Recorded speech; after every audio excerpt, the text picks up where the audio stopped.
So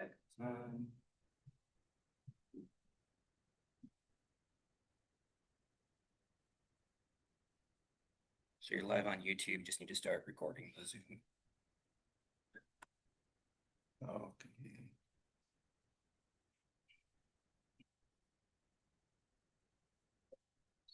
Unmuted. I think I'm going. Is it?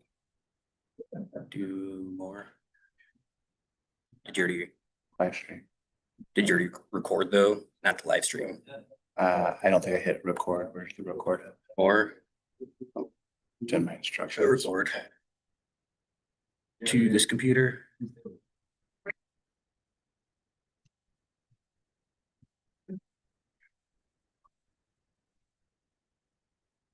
Enough audio? Yeah. Okay. It's subtitled on at least. And then I would. You're not connected to secure access. That's what I was asking. Don't try any drive. Thanks, Chris.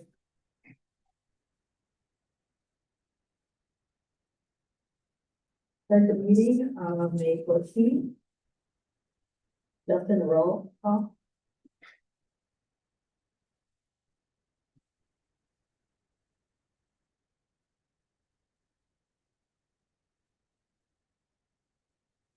Commissioner Holmes. Commissioner Urban. Here. Commissioner Klein. Here. Commissioner Truthoff. Yeah. Commissioner Lancaster. Here. Vice Chair Jameson. Here. Chair Rhodey. Here. We need a motion to excuse Ann. Second. All in favor, say aye. The minutes from April 30th. I get one thing on this, and the excused is Councilman Mark Meadows. I'm not sure we have the authority to excuse part. Yes, you do have the authority. Do we? You do. Okay. And under, basic ordinance, well, it doesn't. Okay. Then Eric Altman filled in for you. Should we be putting Eric Altman in the present? No, it wouldn't necessarily, it's only your commission members. I should be. Like. All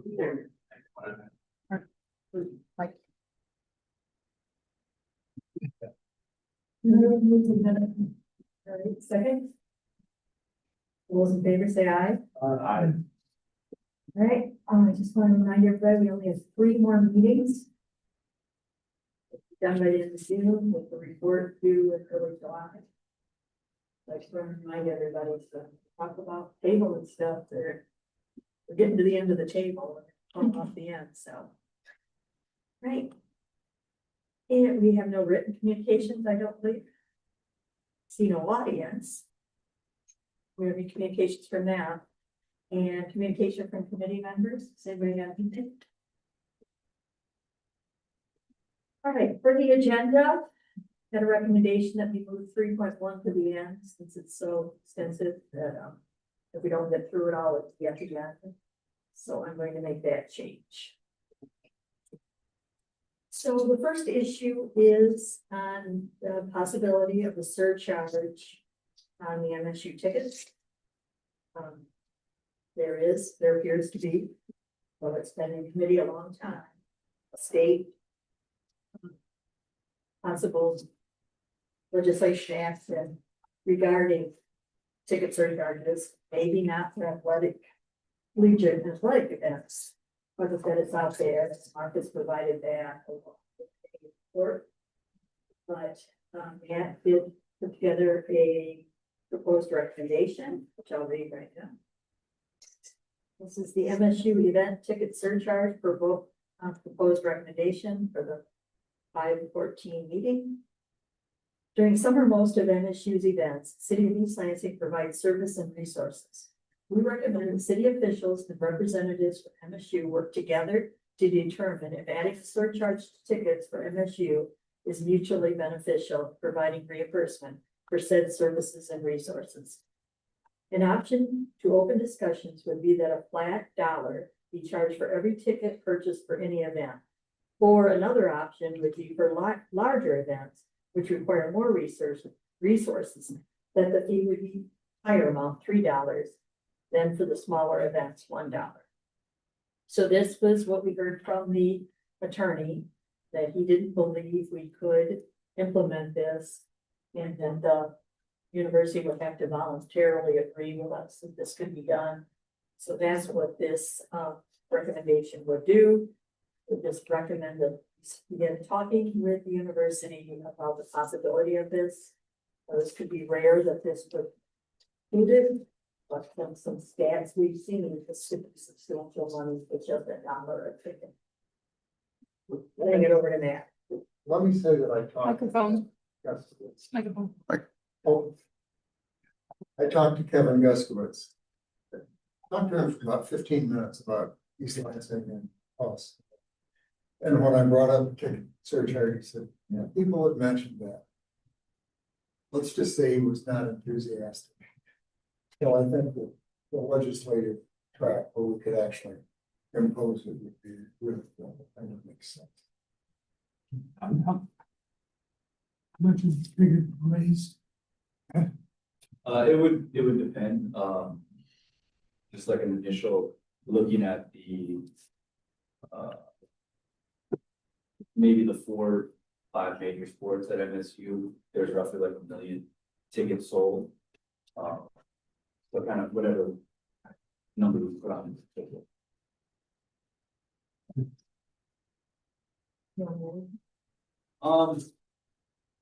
And, well, the one thing I would add is the dollar amount that I put in there. Correct. It's not like what you. Correct. I would recommend we get rid of any dollar amounts, just say a flat. And let the city, negotiate. Okay, If yeah, we're yeah, gonna approve it, that would be, because you know, like I said, even 50 cents on $1 million is a lot of money, so. and I don't know if you wanna add some language where it's like saying like MSU deserves to pay for these services or something like that, or like, it's a way for MSU to indirectly compensate East Lansing. Cause they'd be compensating us, but it would be their dollars. Something like that. I think Audrey said something to this last week.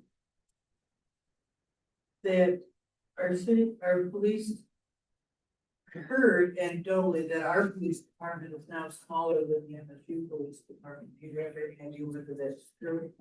I don't think that was me that said that. I don't know. Is there a sense that East Lansing police are not providing as much service to MSU as they used to? I'm just curious.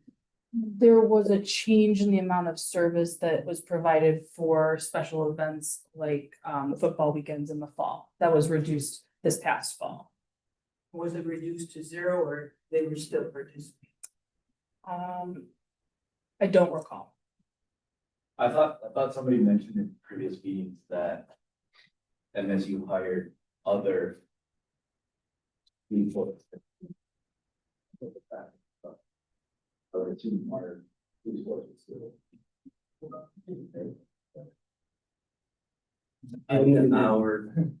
In our fiscal year 2026, we billed about 5,000 to 6,000 to MSU for services for football games. In prior years, that's close to 80 to 90,000. And then in 27, they said, we don't have the staffing to do this. So I believe MSU has gone to entity or municipalities for those additional services. My only point being, they're not using this anymore, do we have a good argument to impose a surcharge? It's not just for police service, it's for. Our fire also staffs MSU games. And I assume we might have more trash in the neighborhoods and the downtown than we would otherwise have.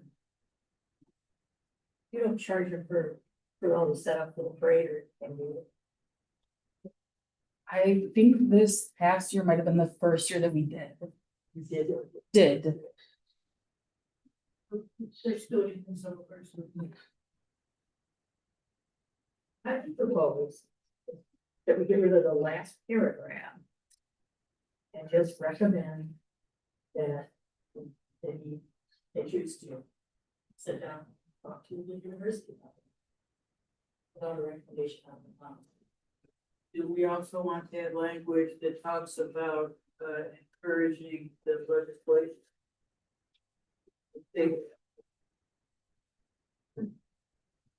And then it be changed to include that on.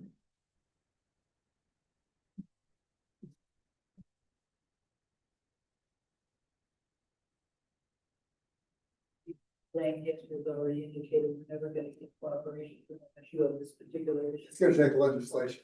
Yeah, I mean, it's, Kevin's a very, very nice, personable individual. And he can look at you and, yeah, we'll discuss that. We know there's no way it's gonna happen. Would you mind adding a paragraph then about encouraging legislation to vote? Sure. Want to take a shot at it, or you want us Like right now, or, later oh, sure, yeah, on, that's, or the next meeting? yeah, Okay, so I think we're all in agreement that we want to include the first paragraph, add a second paragraph encouraging.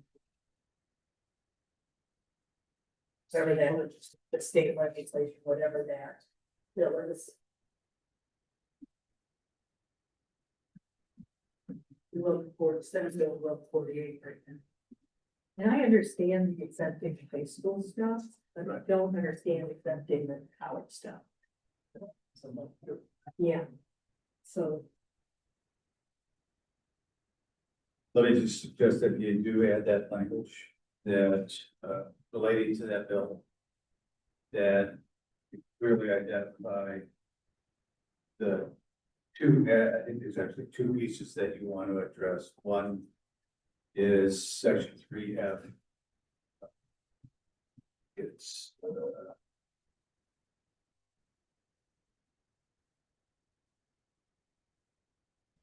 The exact event definition. no lowercase I, which is the athletic events, but the following one also.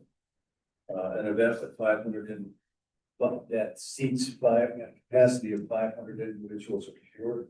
There are significant events that happen on campus in smaller auditoriums that were the charges of, they're asking for money from people who are participating. And it would be better, I think, for us to wonder or ask why they picked 500. What are they trying to address there? Because it still is conceivably an event which will draw upon our services to facilitate. So that's another one to take a look. When I read that, I guess the impression that we've got to tax people going to the professional games in Detroit. Yeah.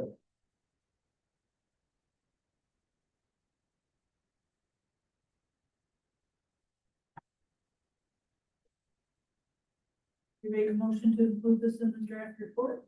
Or do you well, want let's to wait till he brings it back, yeah, just like we did on these next two, or with some changes. Right, so this one we're moving ahead on and should be ready to go at the next meeting.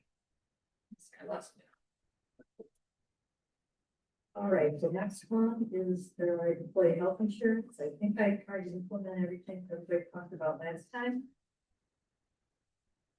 We found that in fiscal year 2026, employees have not been contributing to their health insurance premium. This is rare, very rare among municipalities. It is our understanding this is recently insurance plans and the employees will be contributing in the fiscal year 27. We support this change. We recommend that employees continue to contribute to their health insurance for all future periods with existing health insurance options. We also recommend the city offer other health insurance options such as a high deductible plan, which would allow employees to contribute to an HSA. This would be beneficial. This may be financially beneficial to some employees. You want to say something? Oh, thought you were. So I think I added the HSA, talked that we can, that we support the change, that they're not contributing, and that should be looked at for all periods. So if this one looks ready to go, we're looking. I move we include that. Okay, Court? Second. Okay, did you have a question for your Court? All right, all those in favor say aye. Thanks for fixing. Okay, the next one is the capital outlay budget review. The only thing I did there was add in the review by a citizen group, but I'll go ahead and read it. We recommend that as part of the annual budgeting process, that the capital improvement program be reviewed and approved by the city's planning commission. It appears this has not been done on a consistent basis, and that this should be a requirement of the annual budget process.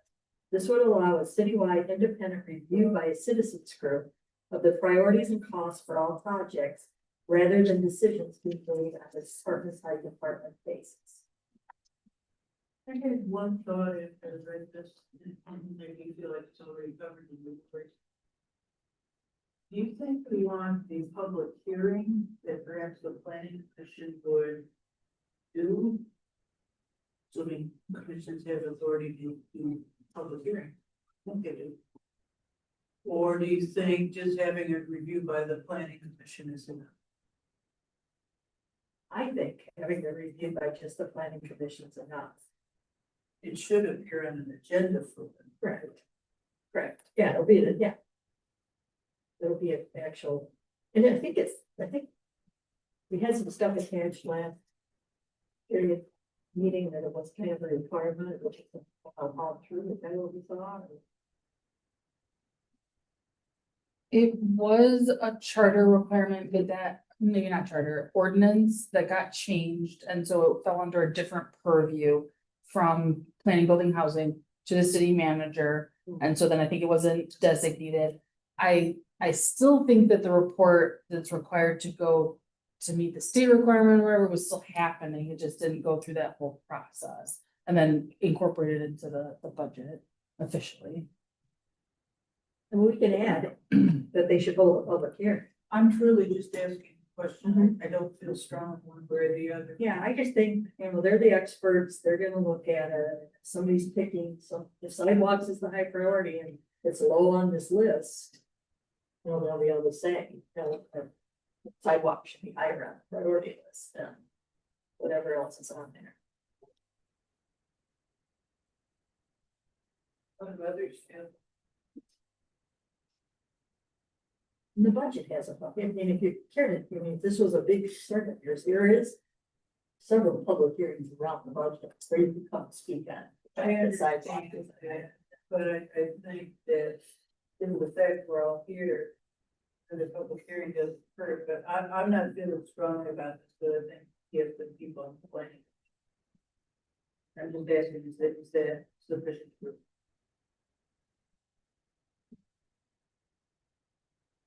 Yeah, I think that would be sufficient to.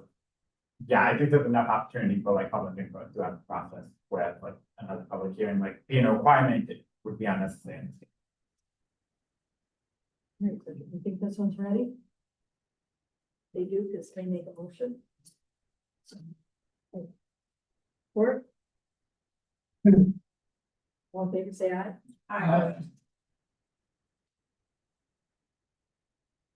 Well, the next one.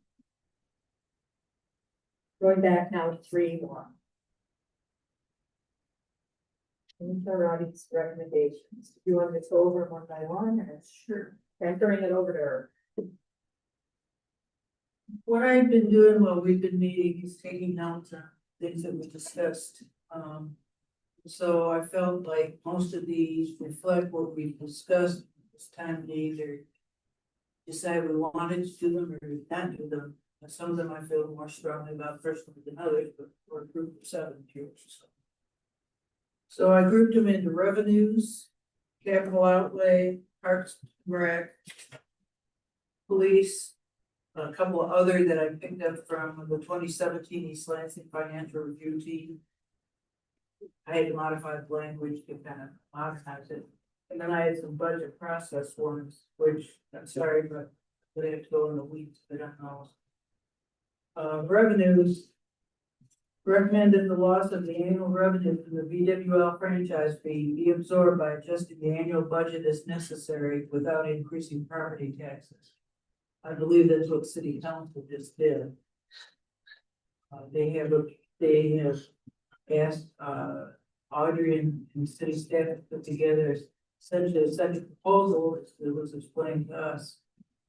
It balances the annual budget by not increasing property taxes and by absorbing the annual loss, which I believe was about 1.6 million annually from the franchise fees.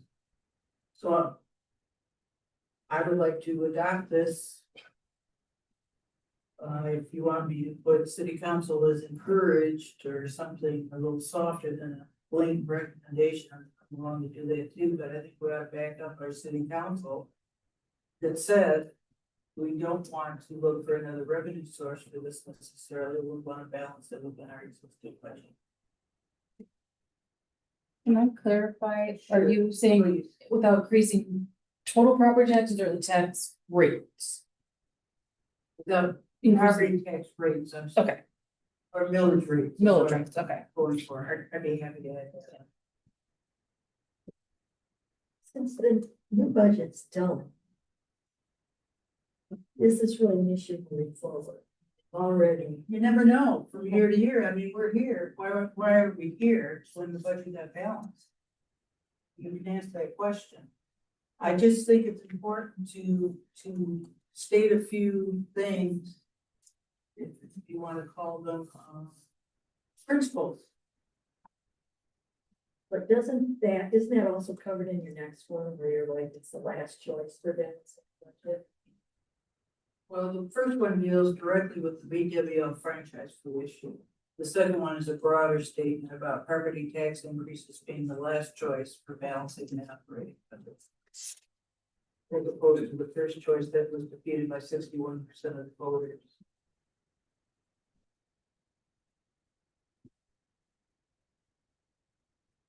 And I also, personally, I think that when we go around raising the property tax increases, we need to be improving the affordable housing opportunities, which is part dependent upon home ownership costs. I will say that my house, we built our house almost 30 years ago now.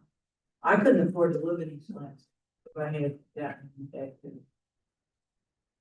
A lot of our city staff can't afford to live in it. A lot of our first responders can't afford to live in it. Anything we do to increase the cost of housing just makes the problem worse. So that would be my argument. Well, let's do all the rest. This one, the third one is the PA 289 formula that I brought up a couple times, I think. That's used to distribute state funds to municipalities that provide fire service for state facilities. Mostly this impacts towns with universities. The idea would be to include our supplemental pension costs in the calculation of the expenses that are reported to, I believe it's licensing, regulatory affairs. For inclusion in the formula that essentially picks out the amount we get from PA 289. The fourth one is that the city review its reserve in the income tax fund set aside. That would refund withholdings when or if the income tax is not renewed. It just seemed to me like the reserve should equal the taxes collected from withholdings during the year, but not include the amount submitted to the city with tax filings in April. I.e. the income tax would expire before April, so you're not gonna collect anything in April. That was my thinking. I'd be happy if Audrey would comment, probably whether I'm right or wrong. Well, when the people do their third tax returns, they could owe. So there would be money coming into it. Right, but that would be adjusted off of the withholdings, right? Well, you know, let's say you owe 500, you only have 400 in withholding, you're paying 100. Would you pay 100 if the tax doesn't exist anymore? I'm talking about 30 going into 31. It will expire in 30, right? Right, you'll be filing your tax returns in 31. It could be money. I can see how you would have adjustments to withholding, but I don't see why would I submit? For instance, because I'm retired, I pay only in April. I don't have a withholding from this, I'm sorry. So in April, I send X number of dollars. It seems to me like if the tax expires December 30 before the April that I owe the taxes, I won't be sending the tax in. Henceforth, there doesn't need to be a reserve set up for that dollar value. Because you won't owe me anything back. I didn't send it in, you won't owe me back. For people that are doing withholdings every month out of their salary wage. I think you've explained to me that they're spending every month, so. Yeah, if they need to have something come back, then if you're affordable withholding. I'm just suggesting that it's my understanding what Treasury told us that it's a whole year of reserves sitting there. And I'm suggesting that maybe there's only 9 months really needed. Now, my downside of that argument is that there would only be one-time money that is going to occur once. If they found reason to do it at all. It's fully reserved now. You have the full year reserved now, or you still? The amount, yeah, we try and update the reserve amount annually to reflect a year's worth of withholding.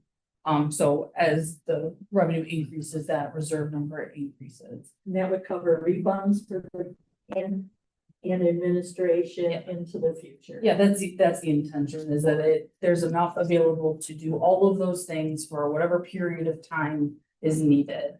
Because if we send it to the department and they spend it, and then all of a sudden we still need to pay our income tax administrator. Can't take it out of the sidewalk that we already built. And so you're convinced that the amount you get set aside. I certainly can look at it. This isn't something other cities do because their income tax lasts forever, where ours didn't. So nobody else has been, it's not like she can ask advice from someone else. Yeah. But there's no one Well, else. and that that's needs to do also this. pointed, if we choose to continue the income tax, say in forever. Then this reserve would automatically disappear, correct? I mean, you can use it for other things. Yeah, I think that would be appropriate at that time. There would still probably be some amount of reserve just because of the, well, I guess it all depends on what the 60-20-20 turns into. Because, you know, if we can't do everything at the same time, but wanting to make sure that that there's a allocation, that we're following it and we're consistent. That we're not doing one without doing the other. I didn't put any income tax fund ideas on here at this point because I thought we were gonna say that, you know, I'm comfortable taking this off, but nobody else feels strongly about it. Okay, I move not to do that one, is that the appropriate one? I think so.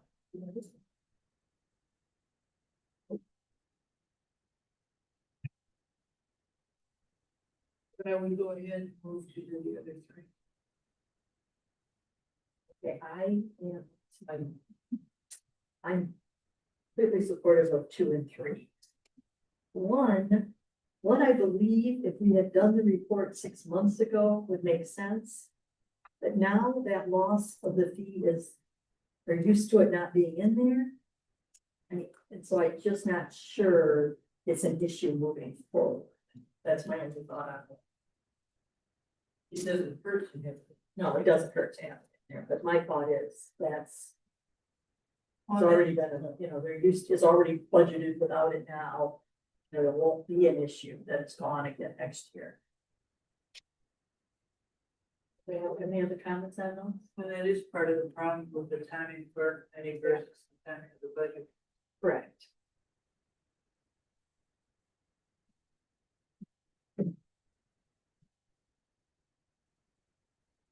Everybody feel comfortable including 1, 2, and 3 into the recommendations? We need a motion? I guess we need a motion. I think I made a motion. Oh, to okay. give a second. Oh, All those in favor, say aye. I, Okay, let's move on to our capital outlay, 2. And we already covered one about, having a planning commission review the group, so I didn't see that again. So one is recommend that debt service be used to fund allowable public capital outlay projects. Also allowable, not sure it is legally, but they have to be allowable. And recommend that the debt service be funded from existing operating fund sources. I believe this is what Mr. Bellman is going to be prepared to do for FY 2028. I will concur with him. He said there wasn't gonna be a property tax increase as a result of this capital outlay debt service. So I believe this is consistent with this, where he's headed for FY 2028. When you, well, I guess we can talk about it. Do you want to go through all of them first? Yeah, let her Okay. go. Second one is to recommend that a proposal to purchase assets must include an evaluation of maintenance costs, depreciation costs as part of the city council's consideration. And Mr. Bellman himself, I think, has said part of our pending budget issues are we purchase things and then we're gonna pay for the maintenance. So that's what this proposal is. Third one is recommend a review of city assets to determine whether the asset be sold to increase owner occupied middle income housing, thereby increasing the city's tax base. One of the things that came out of the update plan for the city was that we need more middle income housing. I think that's come out of many reports. What they talked about was trying to find spots to infill within the city, middle income housing that folks can afford. I don't think there's gonna be much of this out here. I thought there might be a few pocket parks that don't have anything on them. That maybe if we sell them for a smaller lot, so they could build on. Not saying there's a lot out there, but this supported the updates with the city's planning. Master plan. Comprehensive plans. So that's why this is in there. And then the fourth one is recommend that renovations of the unused Hannah Center third floor be included in the capital outlay plan. Which is currently under discussion. Maximize community use of the center. Class fees and possible other charges can help offset the cost of maintenance and utilities for the third floor. Mark? Number 2, about the evaluation of the maintenance costs and depreciation costs of any kind of purchase of an asset. Wasn't that included in the changes, charter review? Is that one of the options that we put in there? It could be, I don't remember exactly, but virtually everyone. That's under capital outlay, but considered during the budget discussions this year. Oh, yeah. Virtually every one of these 4 items were considered during the budget discussions this year. And for instance, the third floor, I think we considered adding it to the budget at this point in time, but it's not ready to. The good news was that $1.5 million of what we had anticipated would be necessary to make that useful disappeared when the state indicated that we don't have to have an outside fire escape. So I think at this point in time, it's now back sort of on the agenda to take a look at more seriously. But we didn't allocate any funds at this point in time to actually accomplish it. I can't remember how much we were. And then tossed out. But It was around 5, 4, 5, something there. I have to double check. I can't recall if that project was included in the 27 budget. I'm assuming not because there were so many kind of open questions that it was included in those debt estimates, but with the expectation that it wouldn't occur until at least fiscal year 20. So. And the city, I will say, as a former member of the seniors commission, the senior commission feels very strong that third floor should be renovated. Our church is definitely, Yeah, I think, well, it isn't just the senior commission, I think that, staff feels that they would make greater use. That there is a demand, not just for senior programming, but for other programming. To be able to expand, that's a likely location, let's go and buy another building someplace and add some classrooms. Yeah, I think as soon as that requirement for the exterior fire escape was removed, that made things much more feasible and realistic. So I think those conversations are well on their way. So I would make a motion to approve on 4 and the other conversation. For number 3. I make it 2 sentences. I recommend that the view of the city assets to determine whether the asset could be sold, period. Priority given to using the property as owner occupied middle income housing. Because we really want to look at all their assets. That was one of our other recommendations. So we could get another recommendation for this. Right? For number 1, so you've emphasized public. What is your expectation there? This is probably not an issue, so sometimes things become an issue for some symbolic reasons. Not interested in doing this for TIFAs or anything. Any economic development tool. This is for public facilities, the maintenance of our buildings, our parks, whatever is allowable. City owned assets. Yeah, that's what I was gonna suggest, we change it to city owned. Okay, thank you.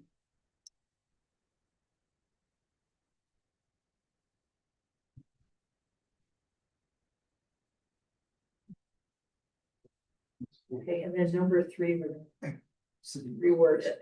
Yes, I'll be there. The city does.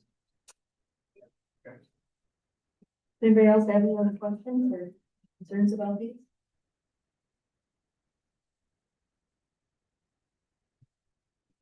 All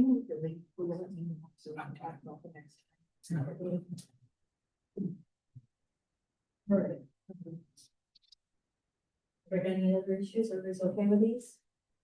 As amended. As amended? All right, we made a motion. We have a second? All in favor, say aye. I, Okay, Parks and Recreation.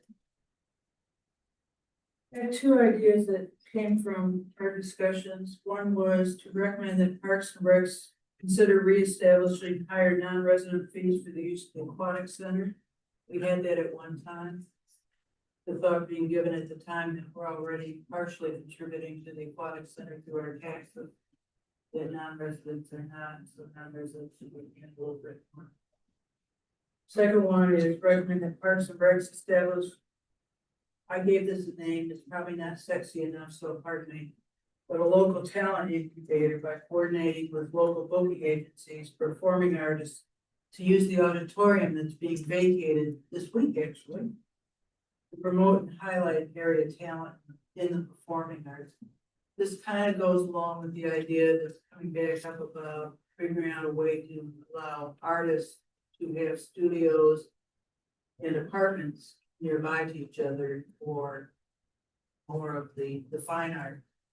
I don't know what the right word is for sculpture, painting, so on. Where this would take our auditorium music or the performing arts, finding local talent there. I'm thinking of things like local musicians, local playwrights, poetry readings. Whatever people who are more talented than I am, might enjoy doing. I would provide another public venue, public auditorium space. Otherwise, we got an auditorium sitting there the children's theater has moved out, to my knowledge, there. I know Justin would like to put stuff in there, and I'm just here to encourage you to do that. And maybe make a little money by selling tickets and paying for the games as well. But that was that, those are the two that I can. Or number one, why is it just the aquatics? Or what do you do for all parks? Right, or facilities? I had two reasons for that. One was I thought it would be the easiest place to administer it. And second of all, I believe it had been there before. I don't know how you, we have to ask Jesse how he's able to administer it at the location. I will give some context to asking the aquatic center staff who are teenagers, you know, some are employees, to validate resident and non-resident at the point of entry is very difficult. And then you have someone like me who has an East Lansing address, but I'm not a city resident. So to have that staff try and police that at the entrance, I think it's gonna be very difficult, and I think that's why they said administratively, it causes log jams at the beginning of the day, we've got lines out the door, and kids that don't really know, and you've got people yelling at them and saying, I pay taxes here, even though maybe they aren't a resident, because they pay properties, or they pay income taxes, so we get into a slippery slope there. How did they do it before? They had log jams at the door, and they had, I think the other issues started to come up once the income tax was in place, because people felt like, well, I do pay taxes here, so I should get that benefit as well. So I think that's where it became a higher issue, rose to a higher issue. Residents pay fees as well. For all, for like aquatic center and, Okay, oh yeah, for, you know, Hannah passes and everything, absolutely. and they pay fee on a per admission basis? There's a lot of different options. You could do a daily, you could do a 10 ticket pass, you could do a season pass. So there's a lot, and that goes for the aquatic center, that goes for the Hannah Fitness Center, lots of different. Already. I was gonna say, could they get an ID when they pass or monthly pass or something pass, something like that, get an ID, and then everybody with an ID gets one rate. If you don't have a city ID, you get the higher rate. Potentially. I have to, yeah, talk with him about, I mean, that's just yeah, one suggestion. and then I will say another reason why some of the fees changed when they, on maybe some of the guest services or the Hannah items, was because you have students that all go to the same school, but they might not all be residents of East Lansing. So you have a group of kids that are all, you know, in the same class coming over from these schools, and one person has to pay a different rate than the other in the group. I will say for prime time, the seniors program, we have a member, a resident and a non-resident. Agreed, yes. I mean, I remember what the gap was. Was it like double or? It truly runs, I mean, 25%. we've got hundreds of different fees, and it runs the gamut for, I mean, I don't think that they're super disparate, but I think it just depends if it's a, you know, a per season thing, or so it can be up to $10. I mean, I'm not sure, sometimes it's $1, but. So it might be $10 for a resident, 15 for a non-resident, or would it be $10 for a resident, 25 for a non? It, yeah, it really just is across all over the board, and all over the map. So like, okay, so for, I'm pulling up the fee schedule and I'm looking at soccer complex youth game, league games per game is $35 for a resident and $65 for a non-resident. But then Charging our residents $35 per game, they want to just hear you say? I don't think it's like a 10, maybe it's For the team. Team. for the team. Oh. So it's not attendance at the, Yeah, last week, yeah. The soccer.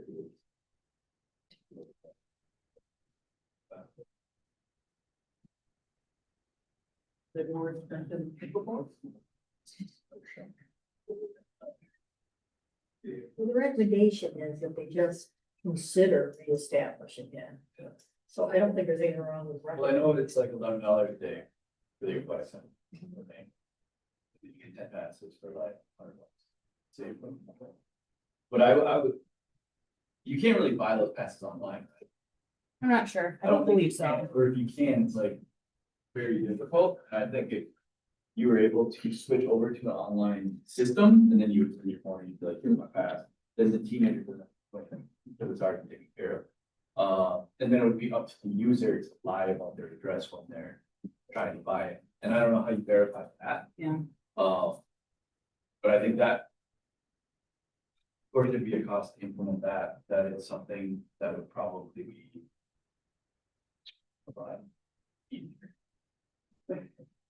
This East Lansing address problem was a huge problem. Yeah, I well, know this from the income tax. Yeah. There's a huge number of people with an East Lansing mailing address that are not residents. And so, yeah, I mean, a huge number, huge section of town. Or Meridian Township and some of the other townships. So I can see how that is just administrative. This kid isn't gonna know. Yeah, and as you said, if we were gonna have some system that was gonna validate it, there is a cost to implement that, and then at some point is a differential between the rate that we're charging, covering those costs.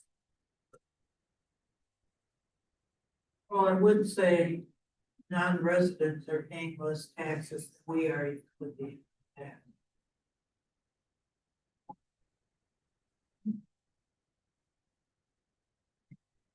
Well, I'll just say that, every year, when we adopt the budget, we do the recommendations to staff to get ability to charge for each of the hundreds of items that are available for people to participate in the city. And one of the evaluating considerations is the difficulty of enforcement.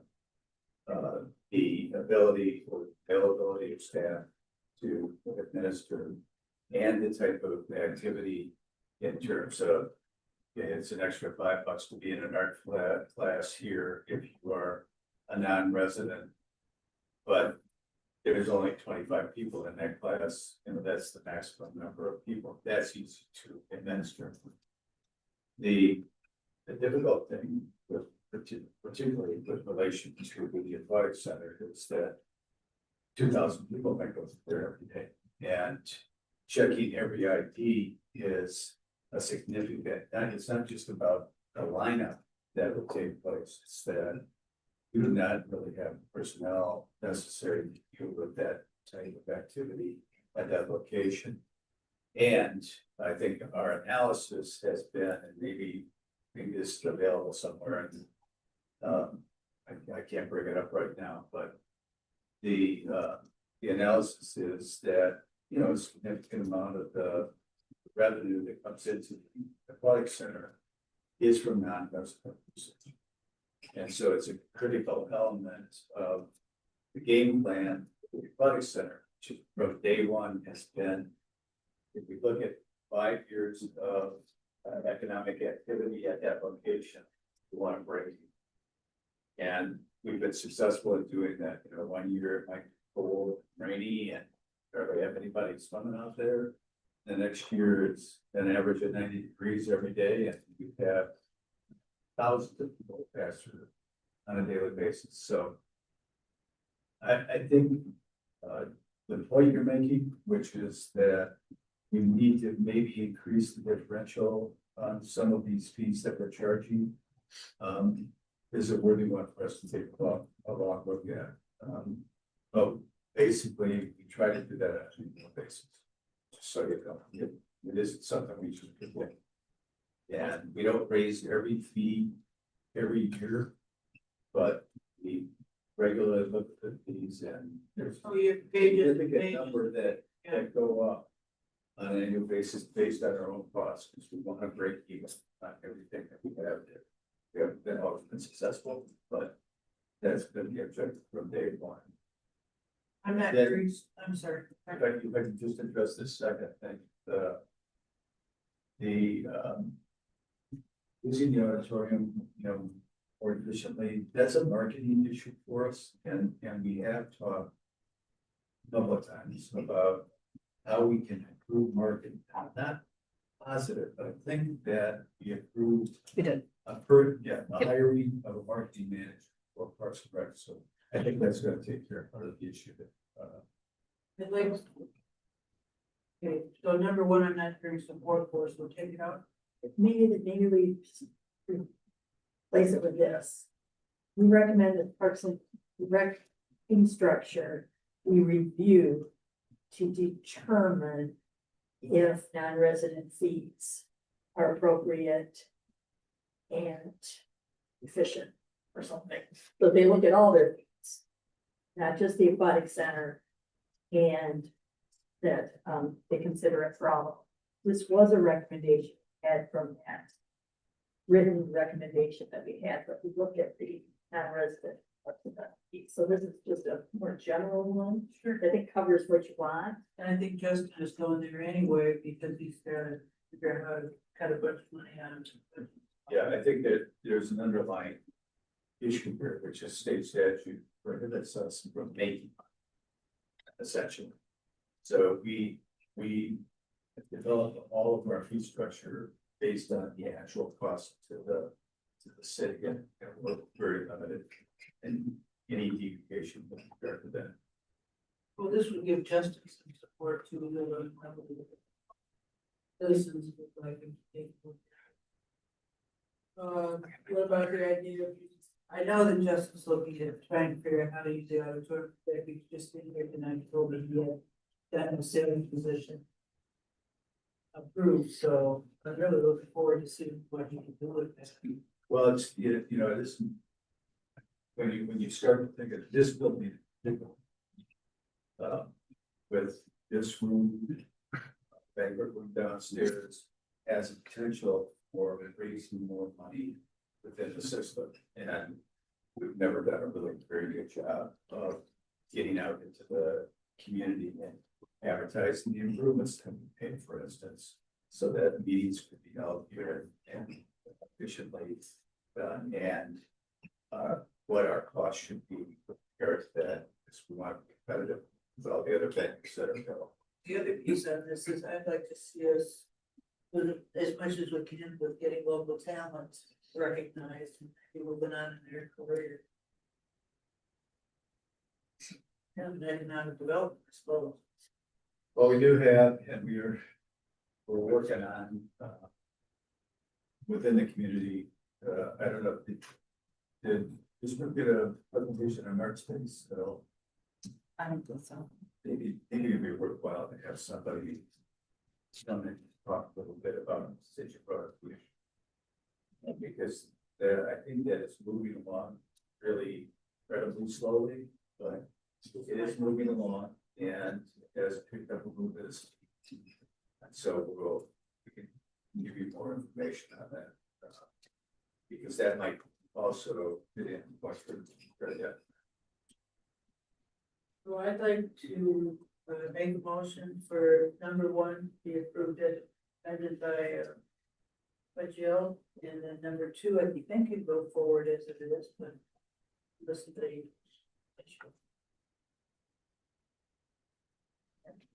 Okay, motion. Yeah. Any more support? All in favor, say aye. Aye. Okay, please. This is coming strictly from a budget perspective, nothing else. But the TDA has offered to support 2 new police officers downtown. And given we're supposed to be worried about finances, I would recommend that the city consider hiring new police officers supported by DDA funding ahead of other positions that will be supported by the general fund. With that money coming from the DDA, let's spend it. Well, I think we're trying to do that, I don't know if you've been looking at the city website, but the little news paper that you sent out, it had, I think just yesterday, it talked a little bit about the new officers that have been sworn in, and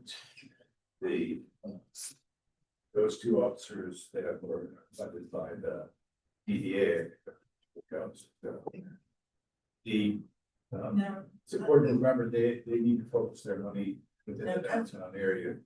But by the same token, a lot of our activity is in the downtown area. And so and part of the problem with getting to the 52 officers being authorized in the downtown before the city that the council is authorized for hiring out is that we've had over the last 2 years, it seems like every time we hire 2 officers, 2 people retire. So we've had a hard time getting up there, but I think we're now at the point where we're getting close to our currently authorized person power within the police department, and so it has. well, the reason I put this on here was when we first started this series of meetings, I believe we were told that the police department was to hire whatever was authorized first. And then the DDA came in and offered 2 additional. So, Audrey, do you remember any of that conversation at all? That's still my understanding, kind of anecdotally, I think their intention or plan is to be fully staffed by end of the calendar year. Fully staffed, including the 2 DDA? I think yes, they're authorized positions, which includes the 2 DDA positions. All I'm suggesting is, let's get them on DDA fund as fast as possible. At the end of the day, I don't think aren't they gonna be serving a lot of downtown anyway? These new officers? They just use the DDA money, is that what you're? Yeah. 'Cause I think Not if they're not downtown. Well, they have to be downtown, yeah. But I'm saying, you know. The way that I understood it was that you had authorized, I wanna say 5 positions, maybe it was 5, some number of positions that were gonna be funded by general fund. That for 2026, which apparently are still in the pipeline this pipeline must be months long. And then they were gonna go ahead and hire the DDA position. My argument is the financing is sitting in the DDA position, as you say, that's probably where a lot of the calls come from. Let's hire those DDA positions first. And then bring on the general fund position. Yeah, I'm not aware, maybe you are, but I'm not aware of any prohibition. That would indicate that we had decided to hire. The total authorization is 50 positions. It doesn't matter who is, where the money comes from, so to speak.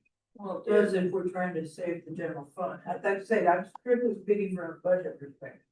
Yeah, and all I'm saying is that they're hiring officers, and I don't think we designate them as gonna be funded by so-and-so or somebody else. It's, we have a pocket of money and we're trying to hire the 52 officers, which is our authorized. And that would include officers who were assigned to the downtown. And so let's get them on the DDA money first. Go on, man.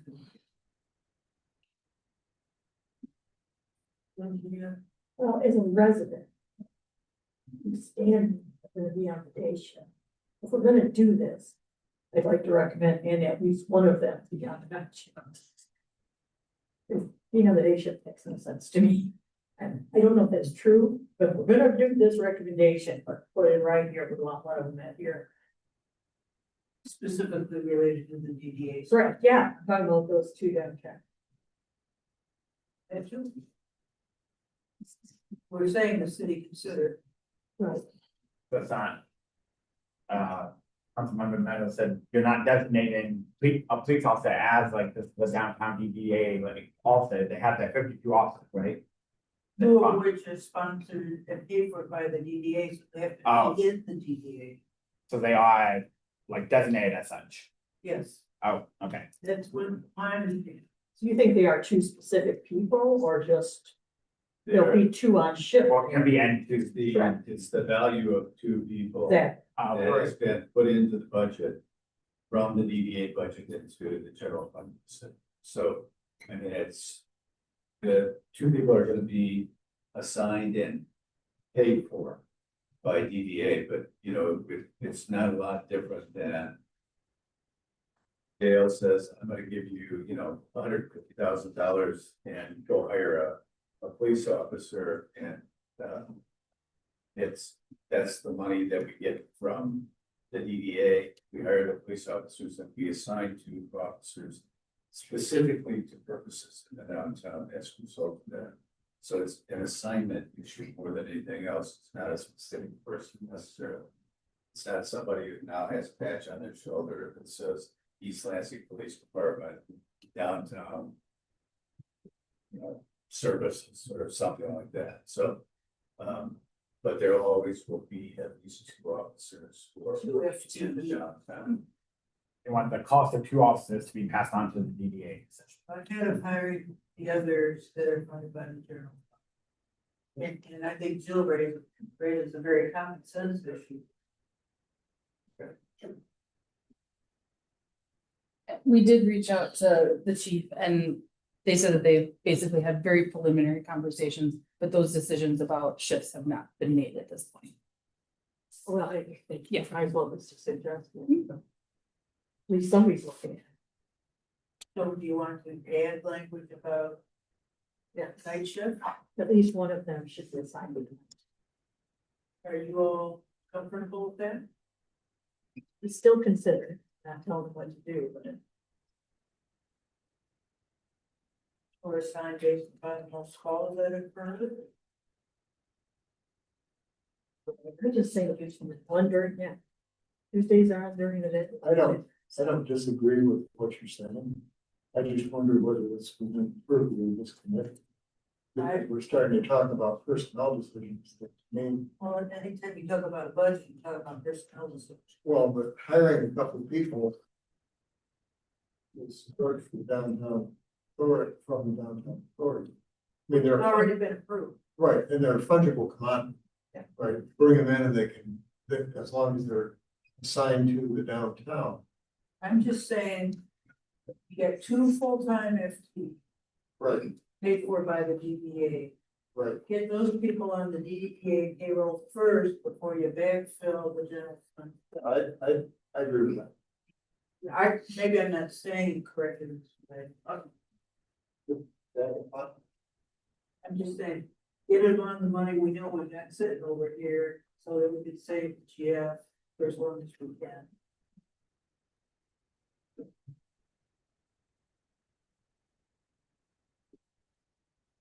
But I just, so, but I do want to talk about Sue's part, but I don't mind, I just want to make a comment on that.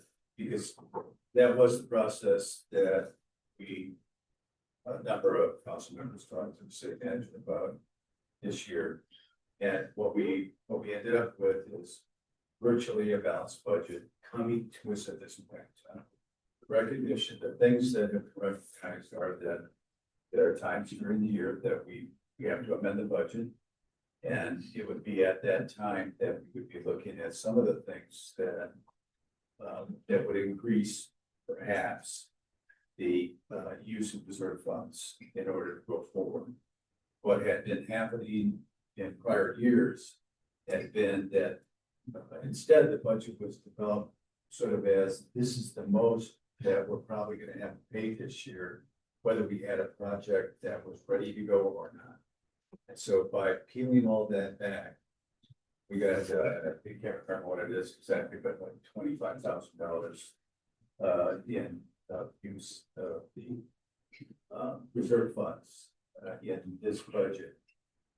And so this process, recommending a balanced budget coming out of use of reserve funds is a very valuable way for us to proceed. And we accomplished that a couple of ways. We didn't budget for things that are maybes.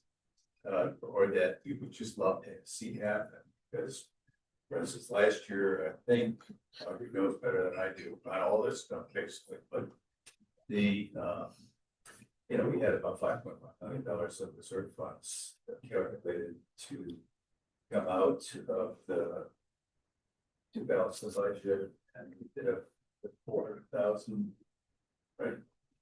Because historically, when we when we budget using, a substantial amount of reserve funds over the year, the contract never gets signed, or there's a shift in priority so that that project doesn't go forward, or we decide that, we don't have to repay whatever street it is this year, we can wait a year, so all that, all we were doing before is covering all the bases. Now, we would do that through actual, a hearing, presentation of the need and a determination of whether to amend the budget or go forward with something. So I think it's a better process.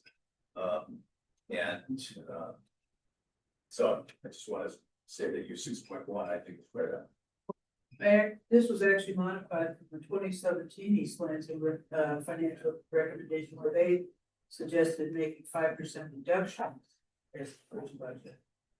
And you guys have just with your kind of your second budget this year with a balance, so 2 more cents, you can just say it, you balance. Yeah.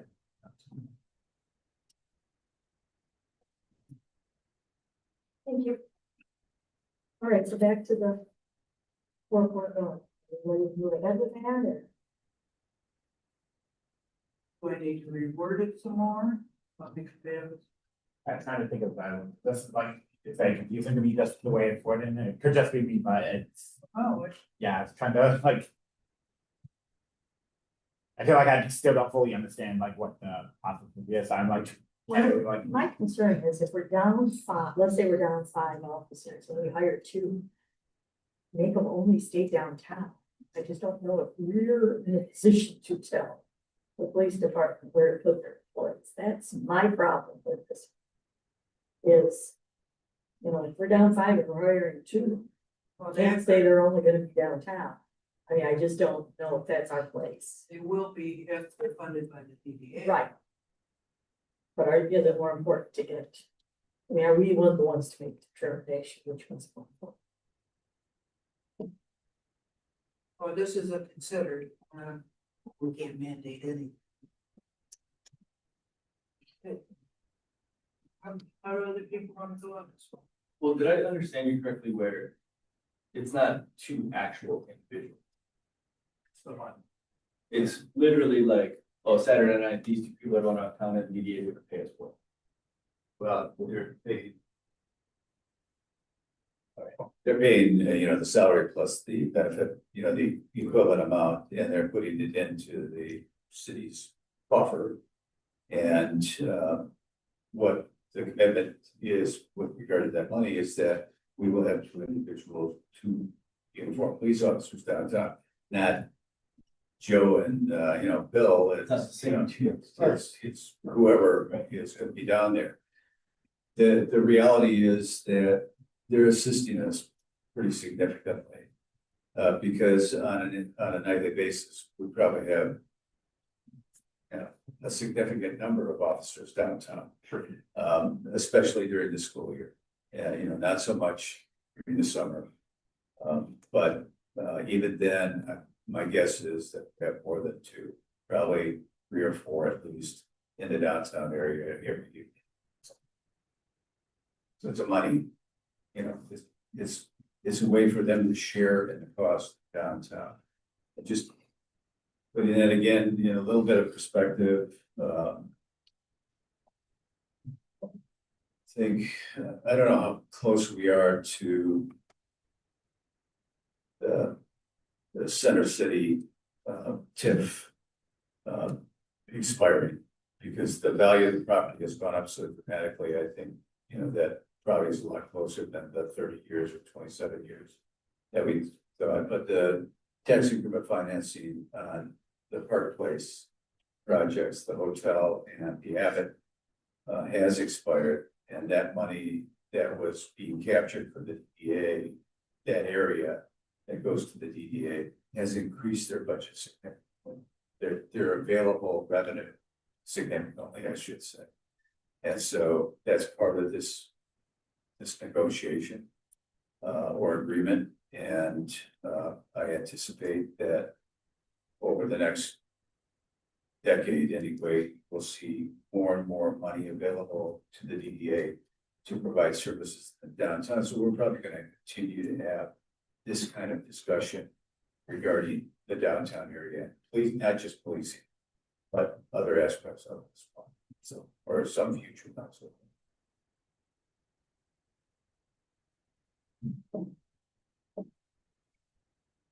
I'm gonna recommend we table this one. Back to it, come back. Yeah, why don't you? And for other categories, These came off with the 2017 report. I did modify the language to go back to the page, see it's a little bit. Regional coordination we had talked about in here as well. The old language said recommend regional coordination in the areas of public safety, the district court, and other service consolidations through an authority, I added through an authority intergovernmental agreement or other legal framework when it saves dollars or increases levels of service. I don't know if you want to be that specific or you just want to explore regional coordination in general. no, I think this is good. It takes the two that are off our list, we're talking about possible fire and possible parks could cover here. So yeah, this was already something that we're gonna add. It's more general than maybe, but Do you want the district court in there too? yeah, I think so. So I think this one's fine. And again, it covers two that we had on the list. I just added caveat when save dollars or increase levels of service. I would put save dollars, increase efficiency, or increase levels of service.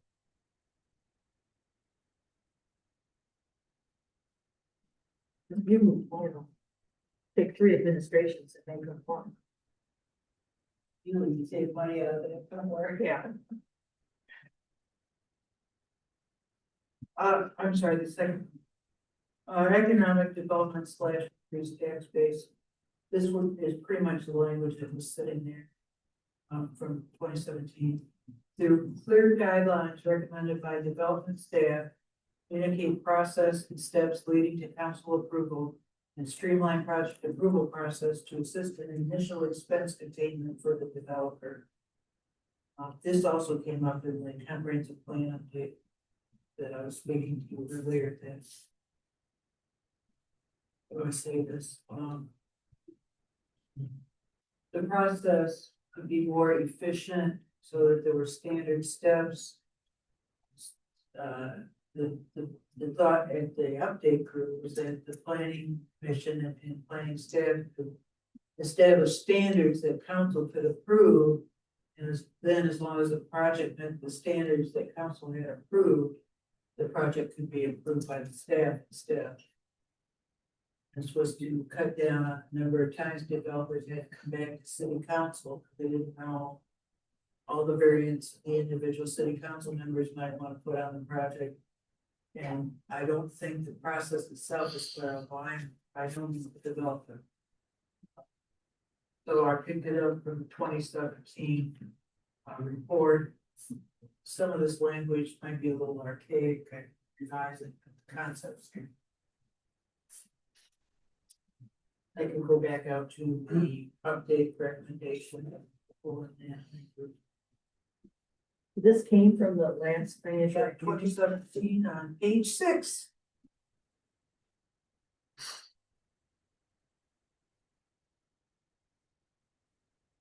I'm naive. Is this a problem? No. Yeah, I'm not sure it is. I don't know. I have no idea. I'd have to get feedback from staff, but I think what I heard you say was the intention was to give staff some latitude in approving things or moving them through the process without constantly having to wait and go back to council, wait and go back to council, wait and go back to council. I wouldn't say we will give them lateral. This council would have to establish the standards. Certainly, but like create a framework so that if they meet certain, if the development or project meets certain criteria, staff can administratively approve it. Yeah, if you want to talk to Landon, Okay. he was in the comprehensive plan update. And he had suggested language, I'd be happy to rewrite this. Okay, yeah, I think from this specific language, that's not clear what the intention is. And yeah, if we're gonna take this back to a department to say, implement this, I wanna make sure that Yeah. we're all on the same page. This was very little language. Okay, Okay, so we're gonna pull 4. We're gonna pull 5.2. All right, do we have any, are we ready to move ahead? Yeah. Okay. Are we ready at 5.1? Sounds like Mark likes this. 5.1. Oh, 5.1. The regional cooperation is pretty much what we've been talking about since we started, so. Okay, we have a motion on the table to approve 5.1. Or, Second. all in favor, say aye. Aye. Right. All right, 6. Or 6.1 marketing delay, where was it? Okay. All right, budget process, 2, recommend that budget document formats be standardized as much as possible, including the incident expended on CODA variables. I'm sorry. I guess since you already said that you were, I think there's very specific things in here to talk about, so rather than go through all 5 and try and go back, do you mind if we talk each through? Or do you want to go through all 5? Would you start by talking about 6. the GFOA budget document and how it's more narrative than that you don't have the flexibility? Can you? Yeah, talk so about that?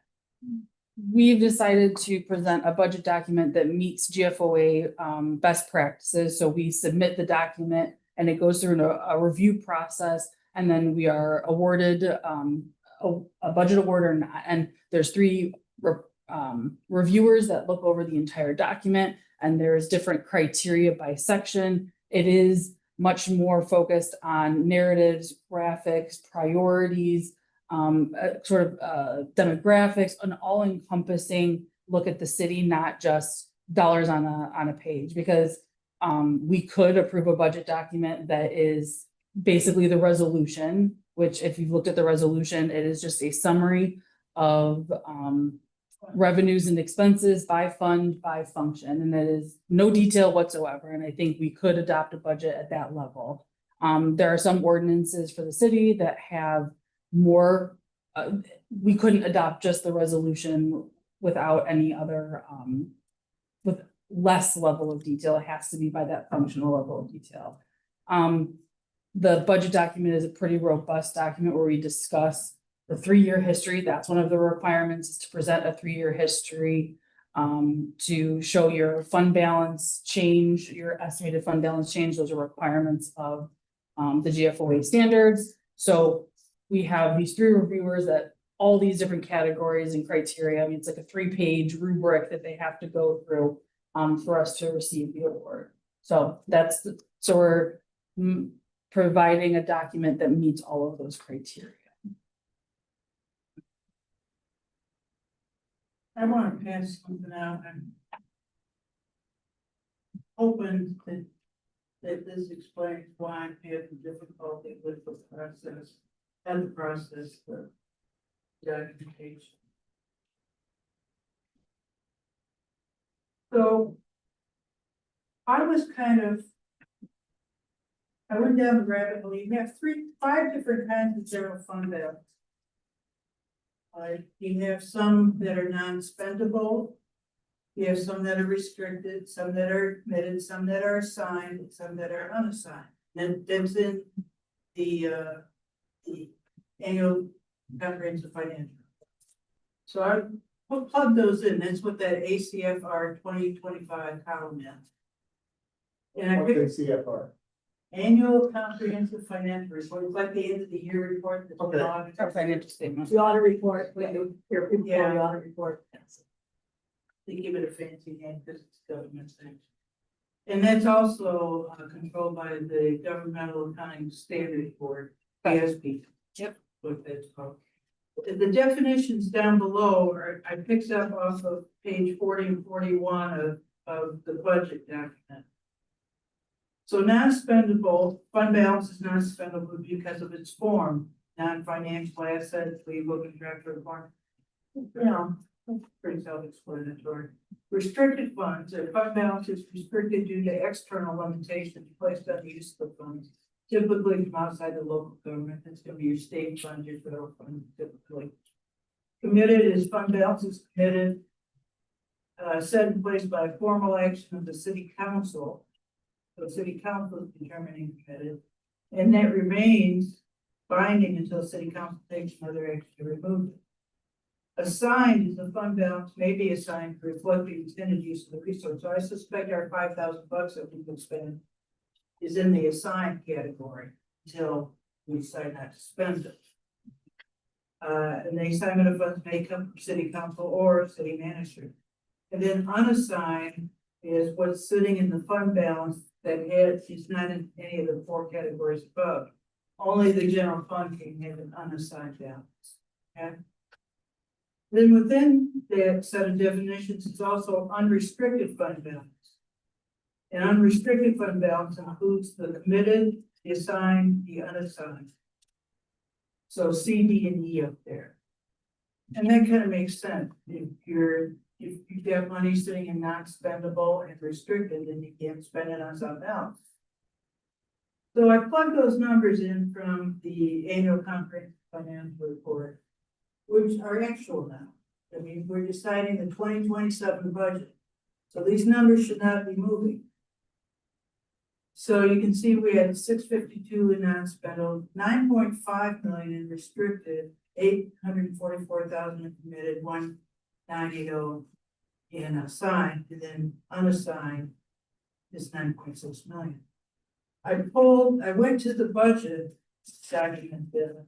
So what you've got are pages 2 and 3 of the annual comprehensive report. And unfortunately, they printed it on 2 pages. So over on page 3 is the 25 count, which you are enrolled with. Then I go to page 76 or page 4 of this, and I look down at the bottom where it says statement of fund balance. This is where Audrey's making her best guess at how much money is available. So I went back and plugged those numbers in, and you can see non-spendable is a bit different. They have something called restricted, and then something called restricted, committed, assigned to encumbrances appropriations. I didn't even know where to put those, so I just grouped them together. And you can see then if you pull that subtotal, the comprehensive report is showing you 12.3 million. Versus if you add the 2 comments that are on the budget document, it's 3.1 million. The unassigned is consistent across both documents at 9.6.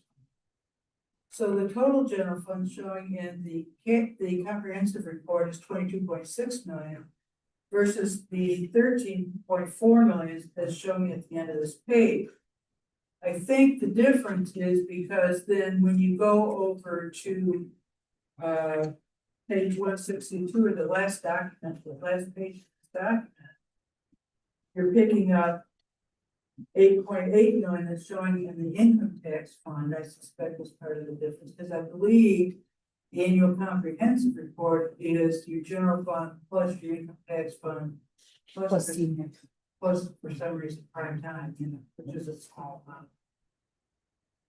And this is kind of what I've been getting at with my comments is you can't get from A to B. And I don't understand why you would even add restricted to your C and D. It seems to me should be part of your definition of unrestricted fund balance, which also includes the unassigned. So to me, you're not following the definitions you've been putting in the budget book. And you can't get from A to B. I really don't understand why the income tax fund is a separate fund at all and why it's not just a fund source to the general fund. So that your funds in the budget would be similar to the funds that are showing up in the Ackford. That it would be your general funds, which I guess is something called unassigned revenue that appears to the budget. That's not a department or a fund. So that it would be the unassigned revenue plus the income tax fund plus the English fund. All put together like it is in the comprehensive financial report, which, as I say, has to be Gatsby standard, so it's not like somebody's upgrading a new version of an annual report. It just seems like over time, the budget has become a bit of a hodgepodge. And I just want, you've got 9 years of experience, a year plus under your budget as, under your belt as director now.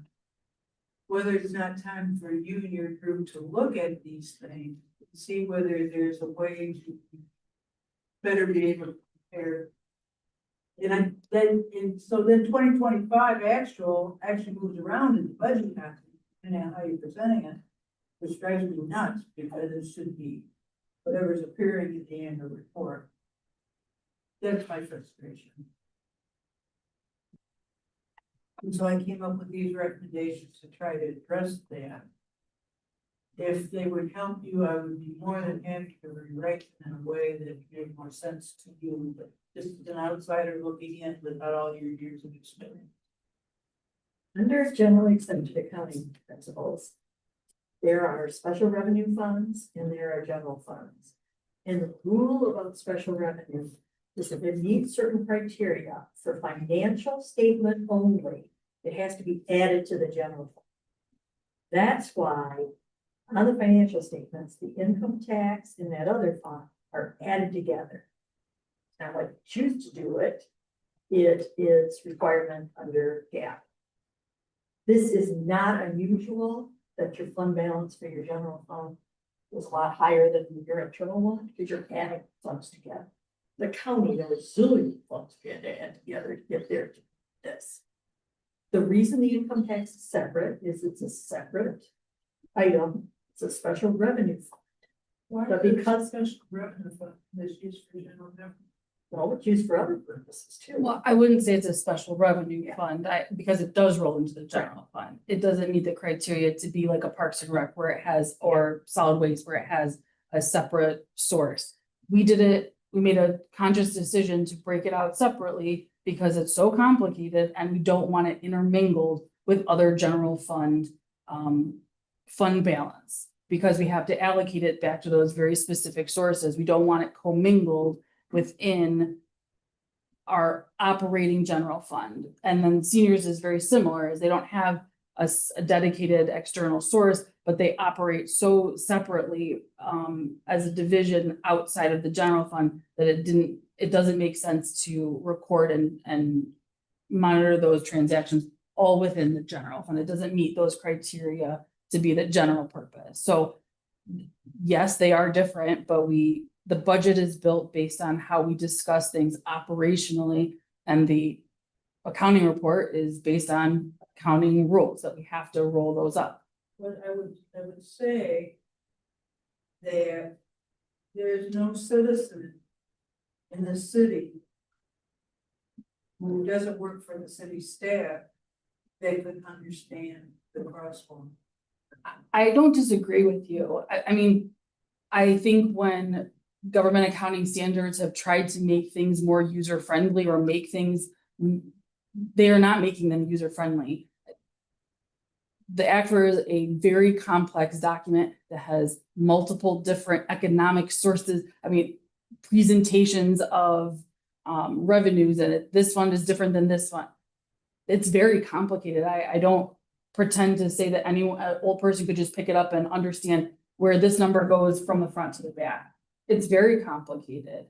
I understand what you're saying, that you should be able to, and you are, but you have to know all the ins and outs. Well, we have to have a scorecard if you guys keep in track, and we don't have. And I don't know how to make it.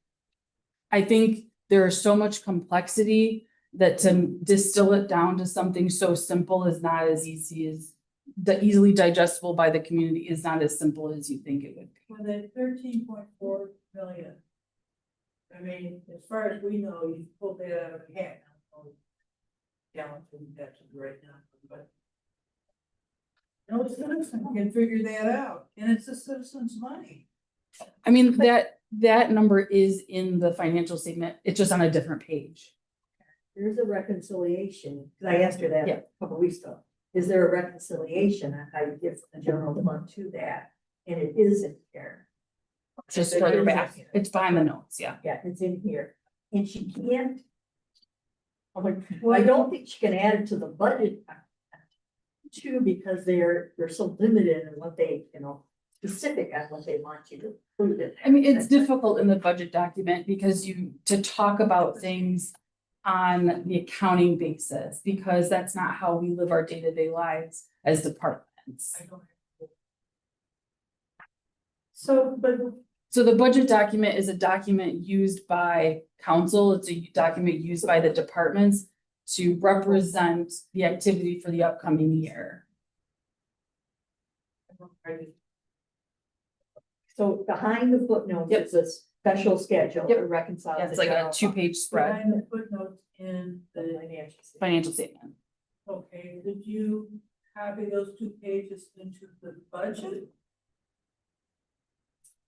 For the actual year? I mean, I understand the year you're in and the future year you're planning are always gonna be moving, and what's on the budget, not really that. But I do not understand why the 2025 actual can be different, and if something reconciles the 2025 actual.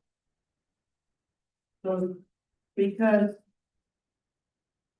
is your income tax fund saying there's 8 million to spend there also? That, I mean, one of the things that you had noted where you said unassigned is the same and it's consistent, it's because general fund is the only fund that can have Right. unassigned, so that's specifically general fund. But that restricted $9 million number, that's mostly the income tax. Can you bring that? Yep. on the screen? Oh, sure. Not on the internet. Give me a Go second. down the rabbit hole back. Get there. I mean, I wouldn't have a profession if it was that easy for everybody to just whip it up. I mean, Yeah. there's a reason why we have auditors. So CPA Oh, yeah, probably a lot to say, yes. calls me on his way to work, tells me all these things that are going on with tariffs and. Yeah.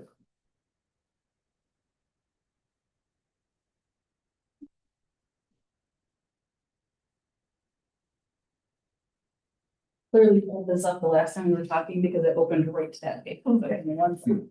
Didn't put it on the screen though. No, yeah, give me 1 second. Or even tell me what page it is. It is page 116 and 117. Yeah, Yep, I'll look at it. but you can see, so this first set of columns is what we consider the general fund. What is in the budget document as the general fund is this first set of columns. So here's that actual, which comes down to that 13.4 million. Is what you saw in the budget document, which is what you have on page The cover. 4. And this is from the annual statement, right? Correct, this is from the 25 annual statement.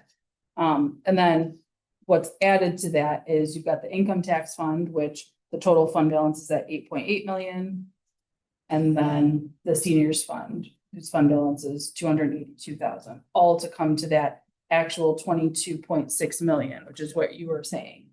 The difference between the 13 and the 22 is the income tax fund and the seniors fund. Okay. So.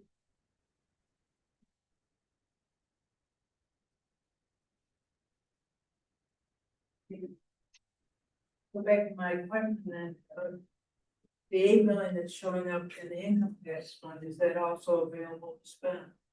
It's restricted, But for all the restricted purposes that it has? yes. So it's restricted, so based on GASB 54's definitions of fund balance, it's restricted because it's an external limitation imposed by the charter approved by the residents. But it. So that 8 million be like we've done this recently for the supplemental pension for the 2 million plus the part, capital outlay infrastructure. And the other 2 million expired.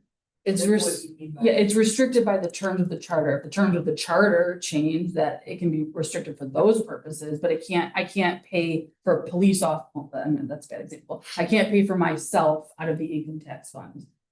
Because that's not an appropriate purpose. So you can't use that for indirect cost allocation. Well, that is an administrative cost, so I guess, yes, we do, because we've allocated that into the administrative category of the income tax fund. So I guess the art festival is a better example. We can't use it to pay for the art festival. But isn't this the reserve that we just talked about in 1.4? Basically, yeah, Yeah, so it's reserved for those the purposes. reserves that we Yeah. talked about. That's why it's reserved. Yeah. Yeah. Besides the Gatsby. Yeah. We've made a decision to reserve it. So. I'm comfortable removing all this stuff from the table after this conversation, but is there anything you'd like us to put on the table in the budget process that help you? I think the capital improvement plan, maybe, I think that helps if we establish that as part of and maybe it informs the budget process, not as part of the budget process. I sort of had preliminary conversations about maybe we look at this on like a quarterly basis, because we have a document that was attached to the budget as a preliminary draft. But say take that and update it quarterly to say that's what shows the 5-year forecast. We plot those numbers, but because we do it kind of concurrently, it's not quite ready for the forecast. So making sure that that's done maybe ahead of time, where it's updated quarterly by, Do you like to add that language updated quarter? We're just saying as part of the annual budget process. Yeah. You can come up Yeah. with whatever procedures you Mhm. want, so. So I think that's helpful. Yeah. And I have one other general question to ask. So when city council adopts the budget, they adopt it by fund. You have that one page of the list of funds, where you have sometimes the attachment of all the fees. Yeah, it's a couple pages. It's probably 2 or 3 pages of revenues and 2 or 3 pages of expense. It's adopted by fund by function. So let's say Department X wanted to buy a computer that was authorized by city council. Or a set of computers. Didn't work out, but now Department Y needs a copier. There's one. Can the city manager move funds from Department X to Department Y without council approval, because they only approved the budget by fund, not by department? By function. So let's say finance computer blows up, but treasury needs one, or whatever. Treasury has money and finance needs it. So he can authorize the transfer between functions, because treasury and finance are the same function. If I need money, police has money available, I can't offset what I need by their available, because we are different functions. So that has to go to council for approved decrease over here and increase over here, or use of fund balance. Is there one department that has 2 functions?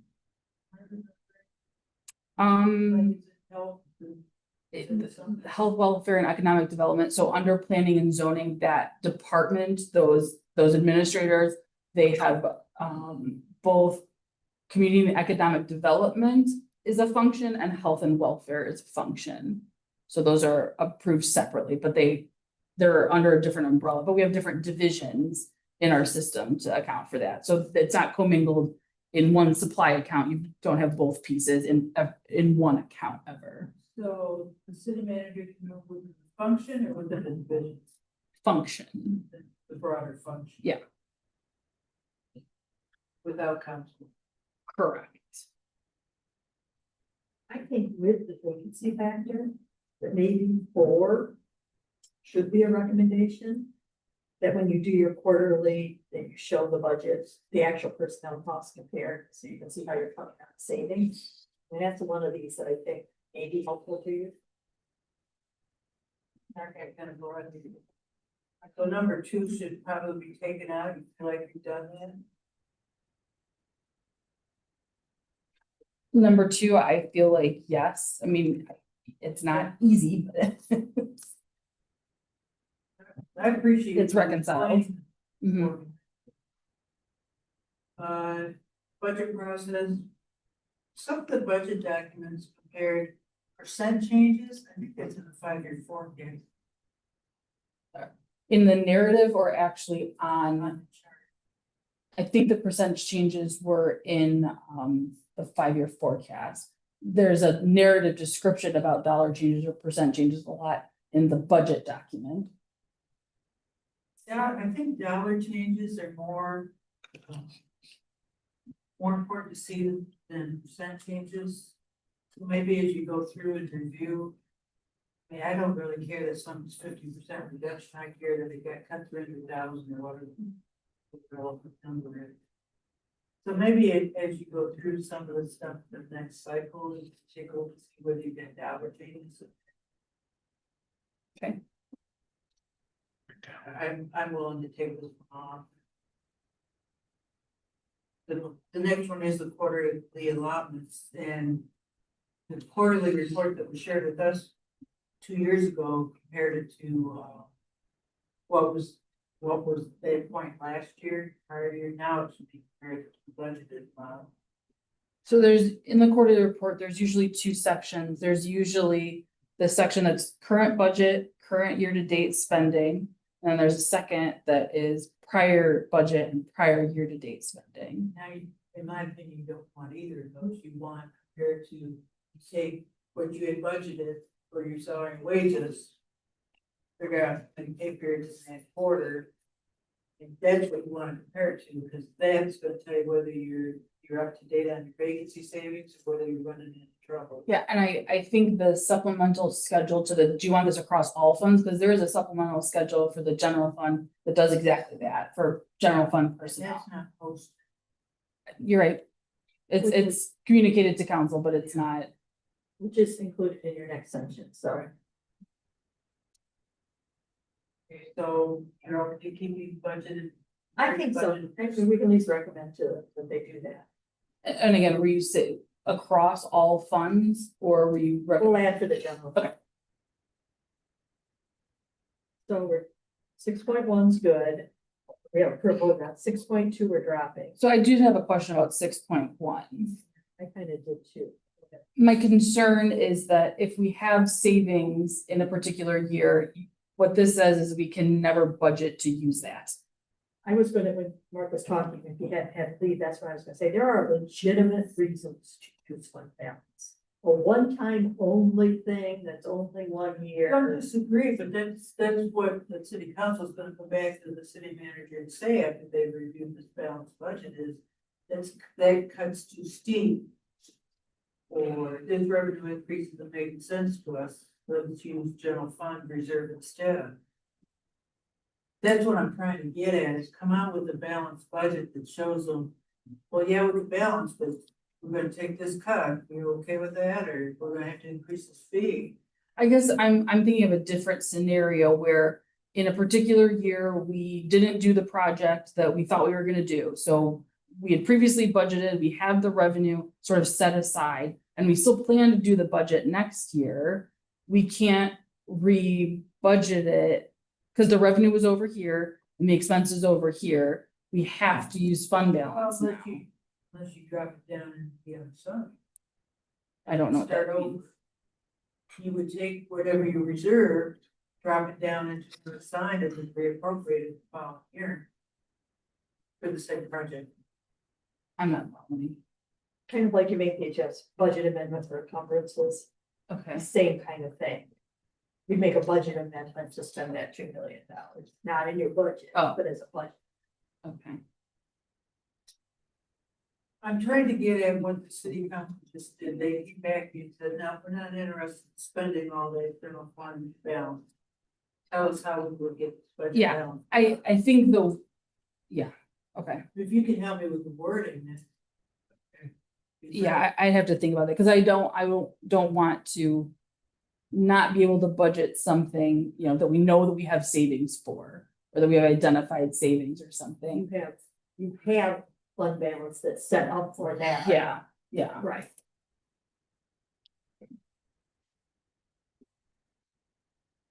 Okay, we're gonna work on the Yeah. wording of that one, but you get the theory of it.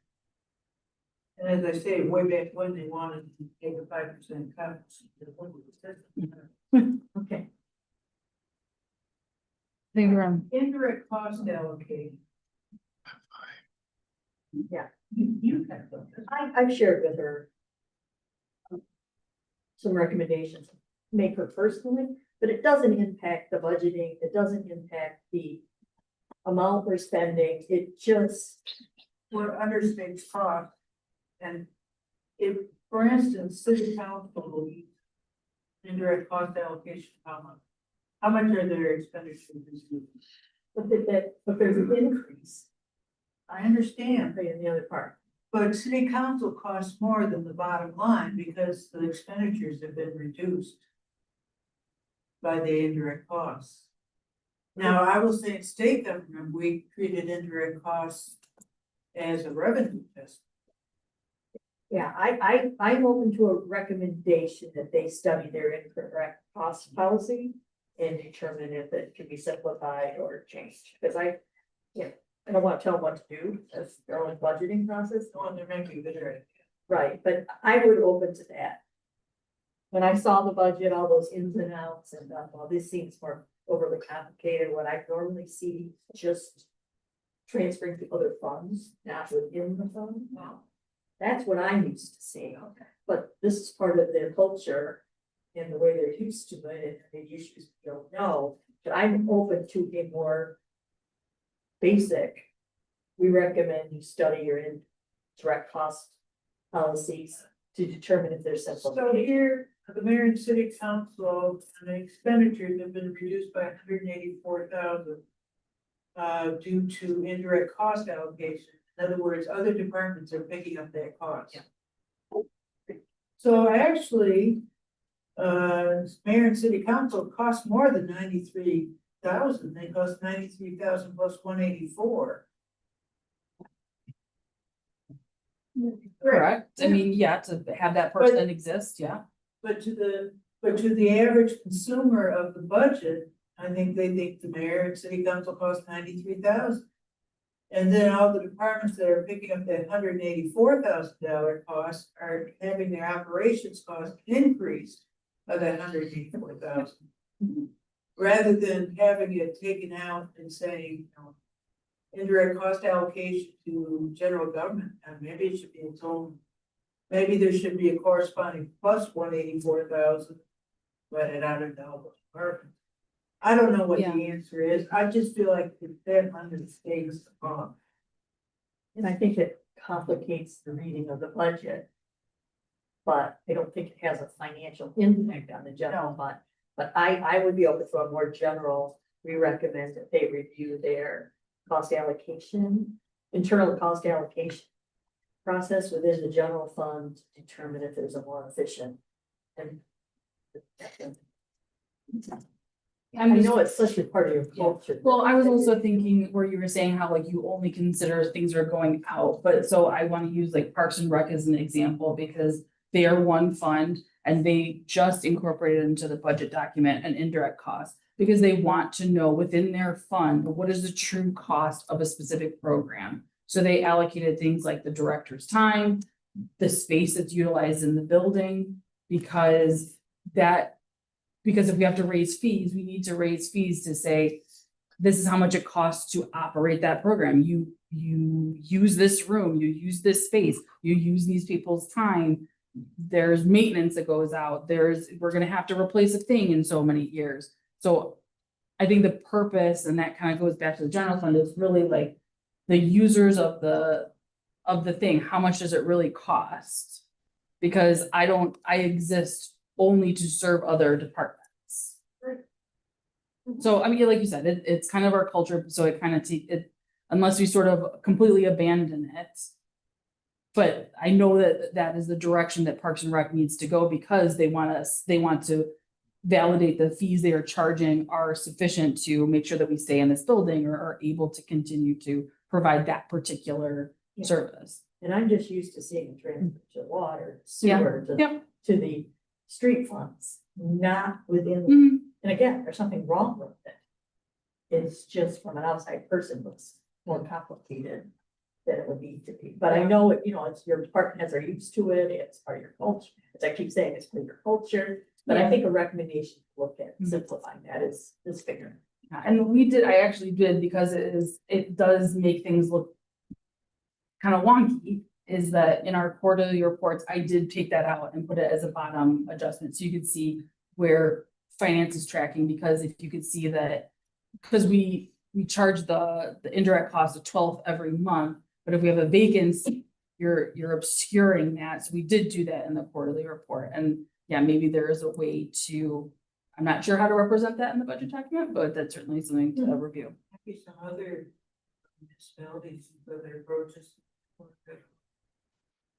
Okay, last one, right? Yep. 6.6 is Ann's suggestion that And this is really old language, I took it right out of their review team, right, you wanna table this until Ann's here? well, I think she just wants to group like this, Mhm. that would go over the quarterly report and make suggestions. I think that's what she's looking for. Go over the quarter. Mhm. Or did she specifically want? No, but I think that was kind of the gist of what she wanted, that the quarter would sit, Yeah, you maintain this, present, yeah. you present the quarterly report, and there'd be any thoughts and things. So I think that's certainly a good suggestion. I had mixed feelings about it. And then I got the point, because they've spent so much time to get up to speed on what we barely know here. And yet, you elect representatives to do this stuff. If we do elect council members, we do have city staff. So I was going back and forth in my mind about this whole. No, have you ever had anything like this? No, but. I mean, I just wonder how up to speed they would be exactly. with meeting that far apart. I mean, going over it quarterly. Yeah, I mean, you're only meeting at one place. Well, and Unless they had a crash course at the beginning, like Peter. Yeah. But that's a big thing. you made the comment that you have public hearings around the budget. And is there a way to incorporate both of these ideas, that this group would be active during the budget process? I guess what I'm saying. Well, let's table it, get exactly what her thoughts were on. You know, bet she was a little more important. Yeah, she may know exactly what she wants, but All right, so need a motion, I believe. let's just hold off on 6 and we'll bring them all back at once. Oh, you want to bring, Yeah, let's just bring all the 6s. okay, so I've got a couple that I need to maybe read back on. Yep, we dropped 2 and 3. Well, wait, we didn't make a motion. Okay, I make a motion that we drop 2 and 3. Second. Okay, all in favor, say aye. And then we're gonna move ahead with 4, 5, we're gonna go more general, and they may just wanna look at it for simplification purposes.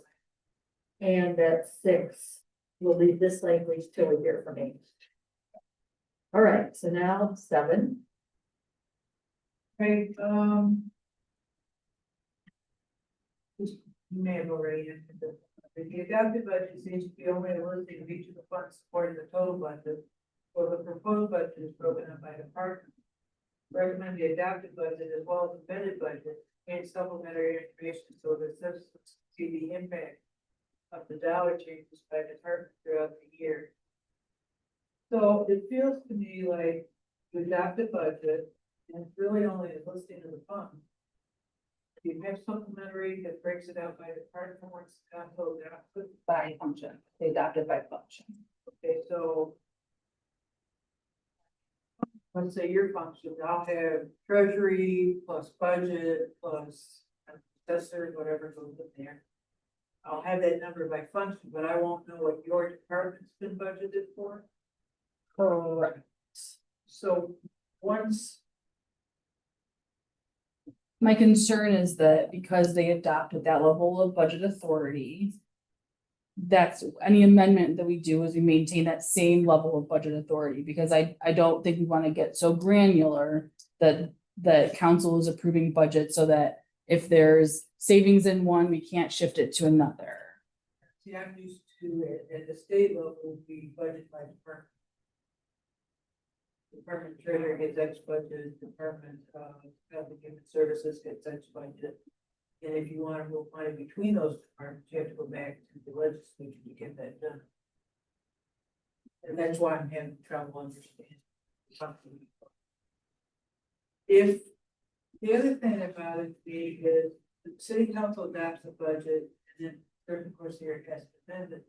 But it seems like then the next document that shows a difference is against the last budget amendment. I think it would be nice to show it to the adopted budget as well, the original adopted budget. So that taxpayers can see how much it gets moved from the original adoption. It feels like you're moving the goalpost. Kind of like you use version moving when they change their assumptions. And what document are you talking? Any of the ones where, right now, we're doing a comparison in this budget to the amended budget, not the original budget. There's the amended budget. And I'm suggesting maybe we ought to be comparing it to the FY 2026 adopted budget.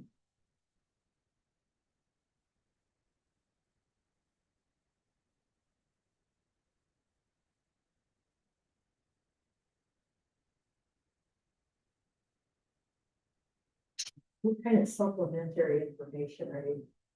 I left it wide open, that's other than this.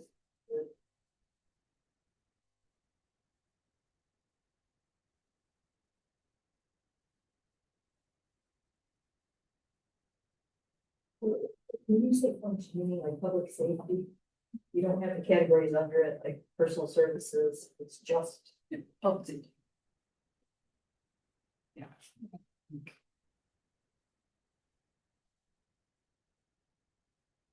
I mean, I think it typically now that you call it vacancy saving and you've essentially got a balanced budget that people are gonna like, okay, city council approved this for July 1.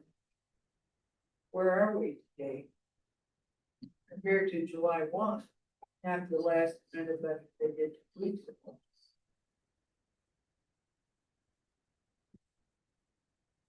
But maybe that's some rules. I don't work in local government, never did. Yeah.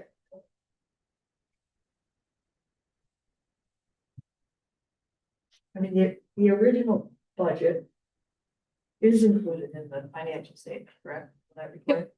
I mean, it is in the financial statement. Yeah, no, I'm talking about in the course of the current budget year that you're in. I'm saying at the end of the year, you show your original budget, your amended budget, and then your actual. Right. But if you're moving that goalpost during the year, you don't the public doesn't necessarily know when we're in trouble.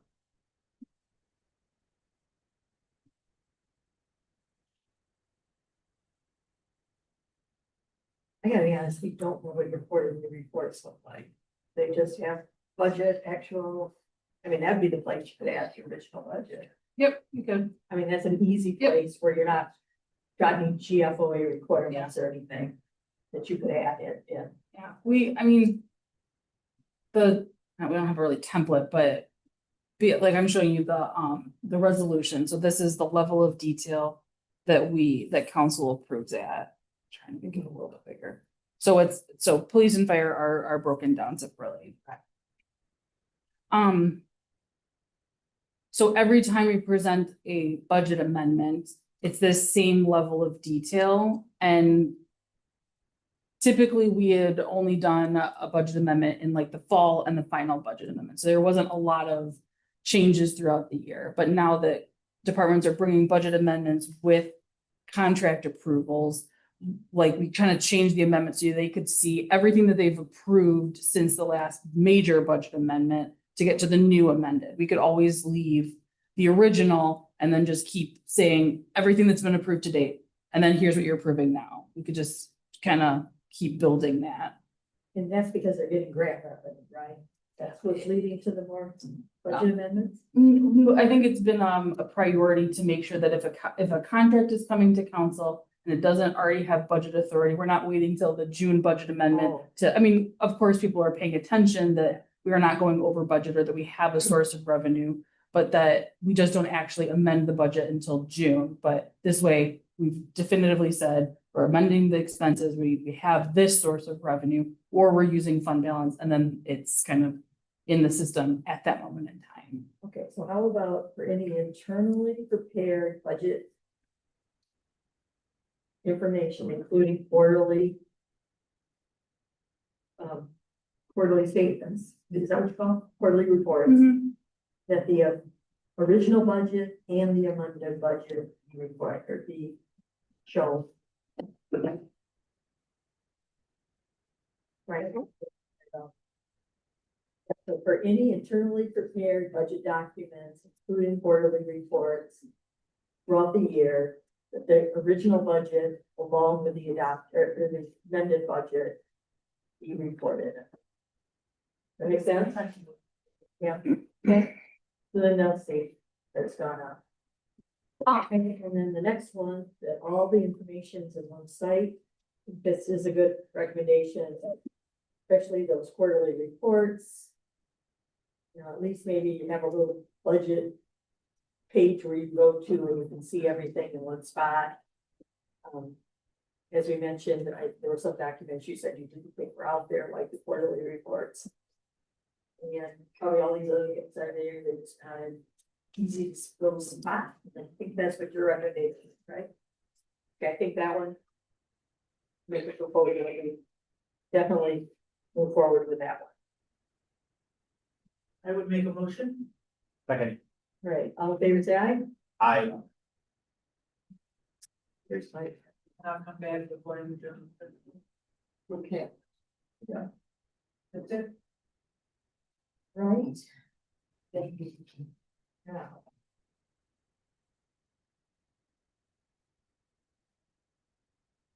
Next meeting, we're going to do Dale's special assessment presentation that got delayed from last time. Take care of any of these that we're bringing back, right, and do the two you sent us. And then make a plan for what we want to talk about at income tax at the next meeting. So we don't want to talk about it next time. Well, no, I'm sorry, gonna write something up. I mean, I think, I can write up a document of decision for, but I think we. right, well, the big one is whether it ends or goes on forever. That's the big one where I think we're not in agreement. And what I kind of would like to kind of talk about it is to get Mr. Klein back up and running on where we were at. And then just have the whole next meeting after that be about this. So try to get everything that's open right now closed at the next meeting, and then have that last one meeting. Okay, I think we're all on page for moving it to extend it. I don't think there's anybody who doesn't agree with that. But does it get extended for a specific period of time? Or does it get made permanent? If it does made permanent, what in the world happens with the excess? The windfall, for lack of a better term. I think we also, need to decide about the uses of the.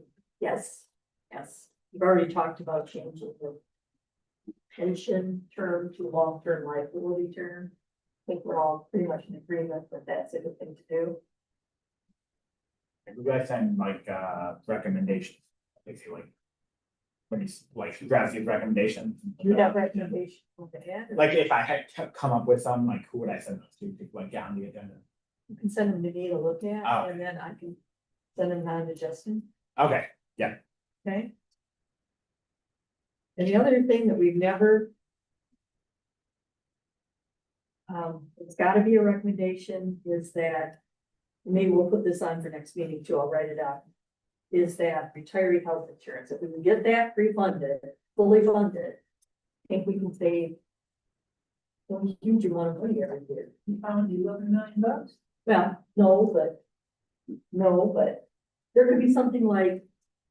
If there's excess fund balance at year end, half of it goes toward that. Or something to get us to 30 when the income tax is. Do you understand what I'm saying? So if we get done and there's 2 million left, 1 million of it needs to go toward helping 2 million. Say we have fund balance at the end of the year. We're all done. GF fund balance? Yes, let's say it came in, there was 2 million extra.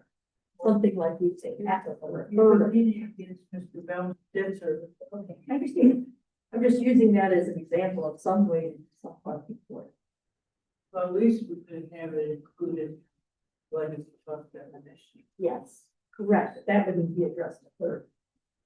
Well, but you take it so.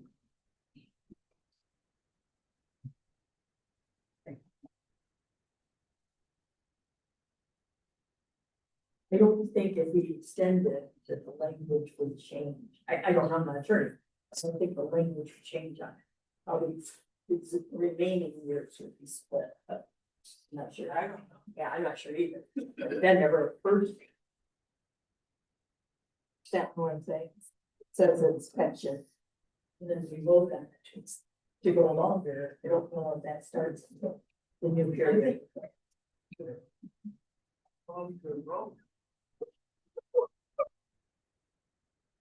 Okay. Anybody got anything else? And you sent that today or you sent it yesterday? You said it. Today, Yeah, okay. So we'll get that close on.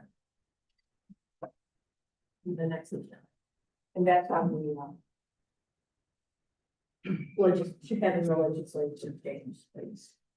That's the legislature to change the definition of residence for, state representative. I haven't heard anything back from our elected representative.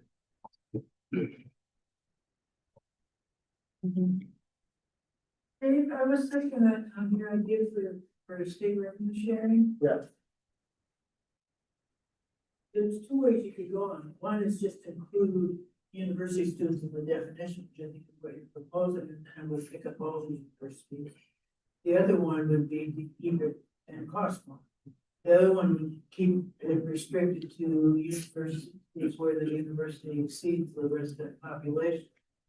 Which I think would be as fair as the money, but. Yeah. Second on that. Oh, But. The advantage of doing it. In Broadway.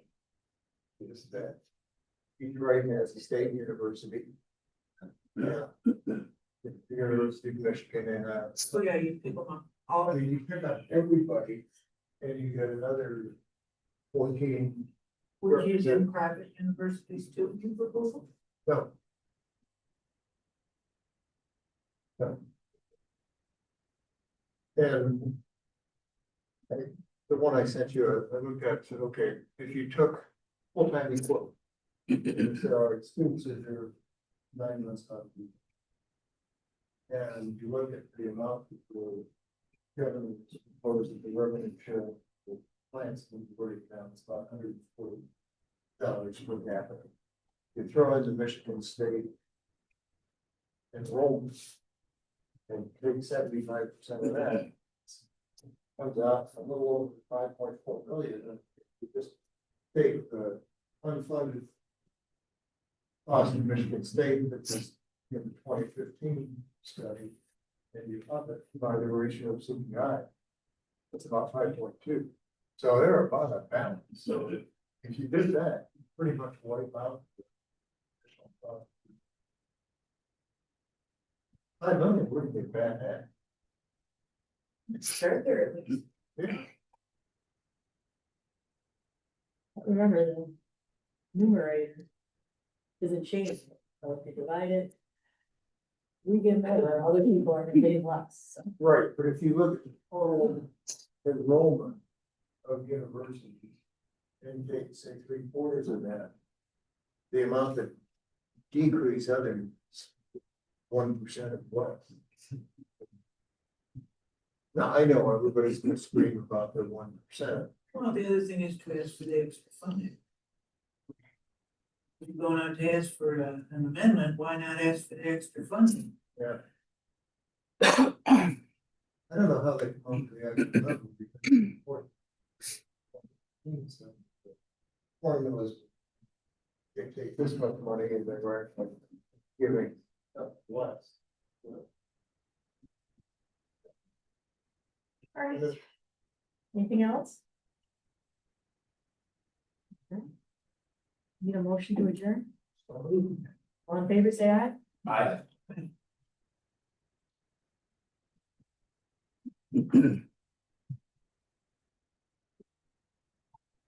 They were going to post it in the report.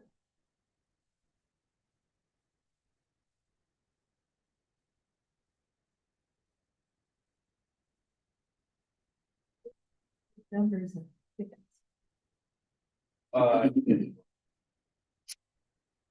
Go something like I mentioned football attendance, and then I would have to go up there because it would show home.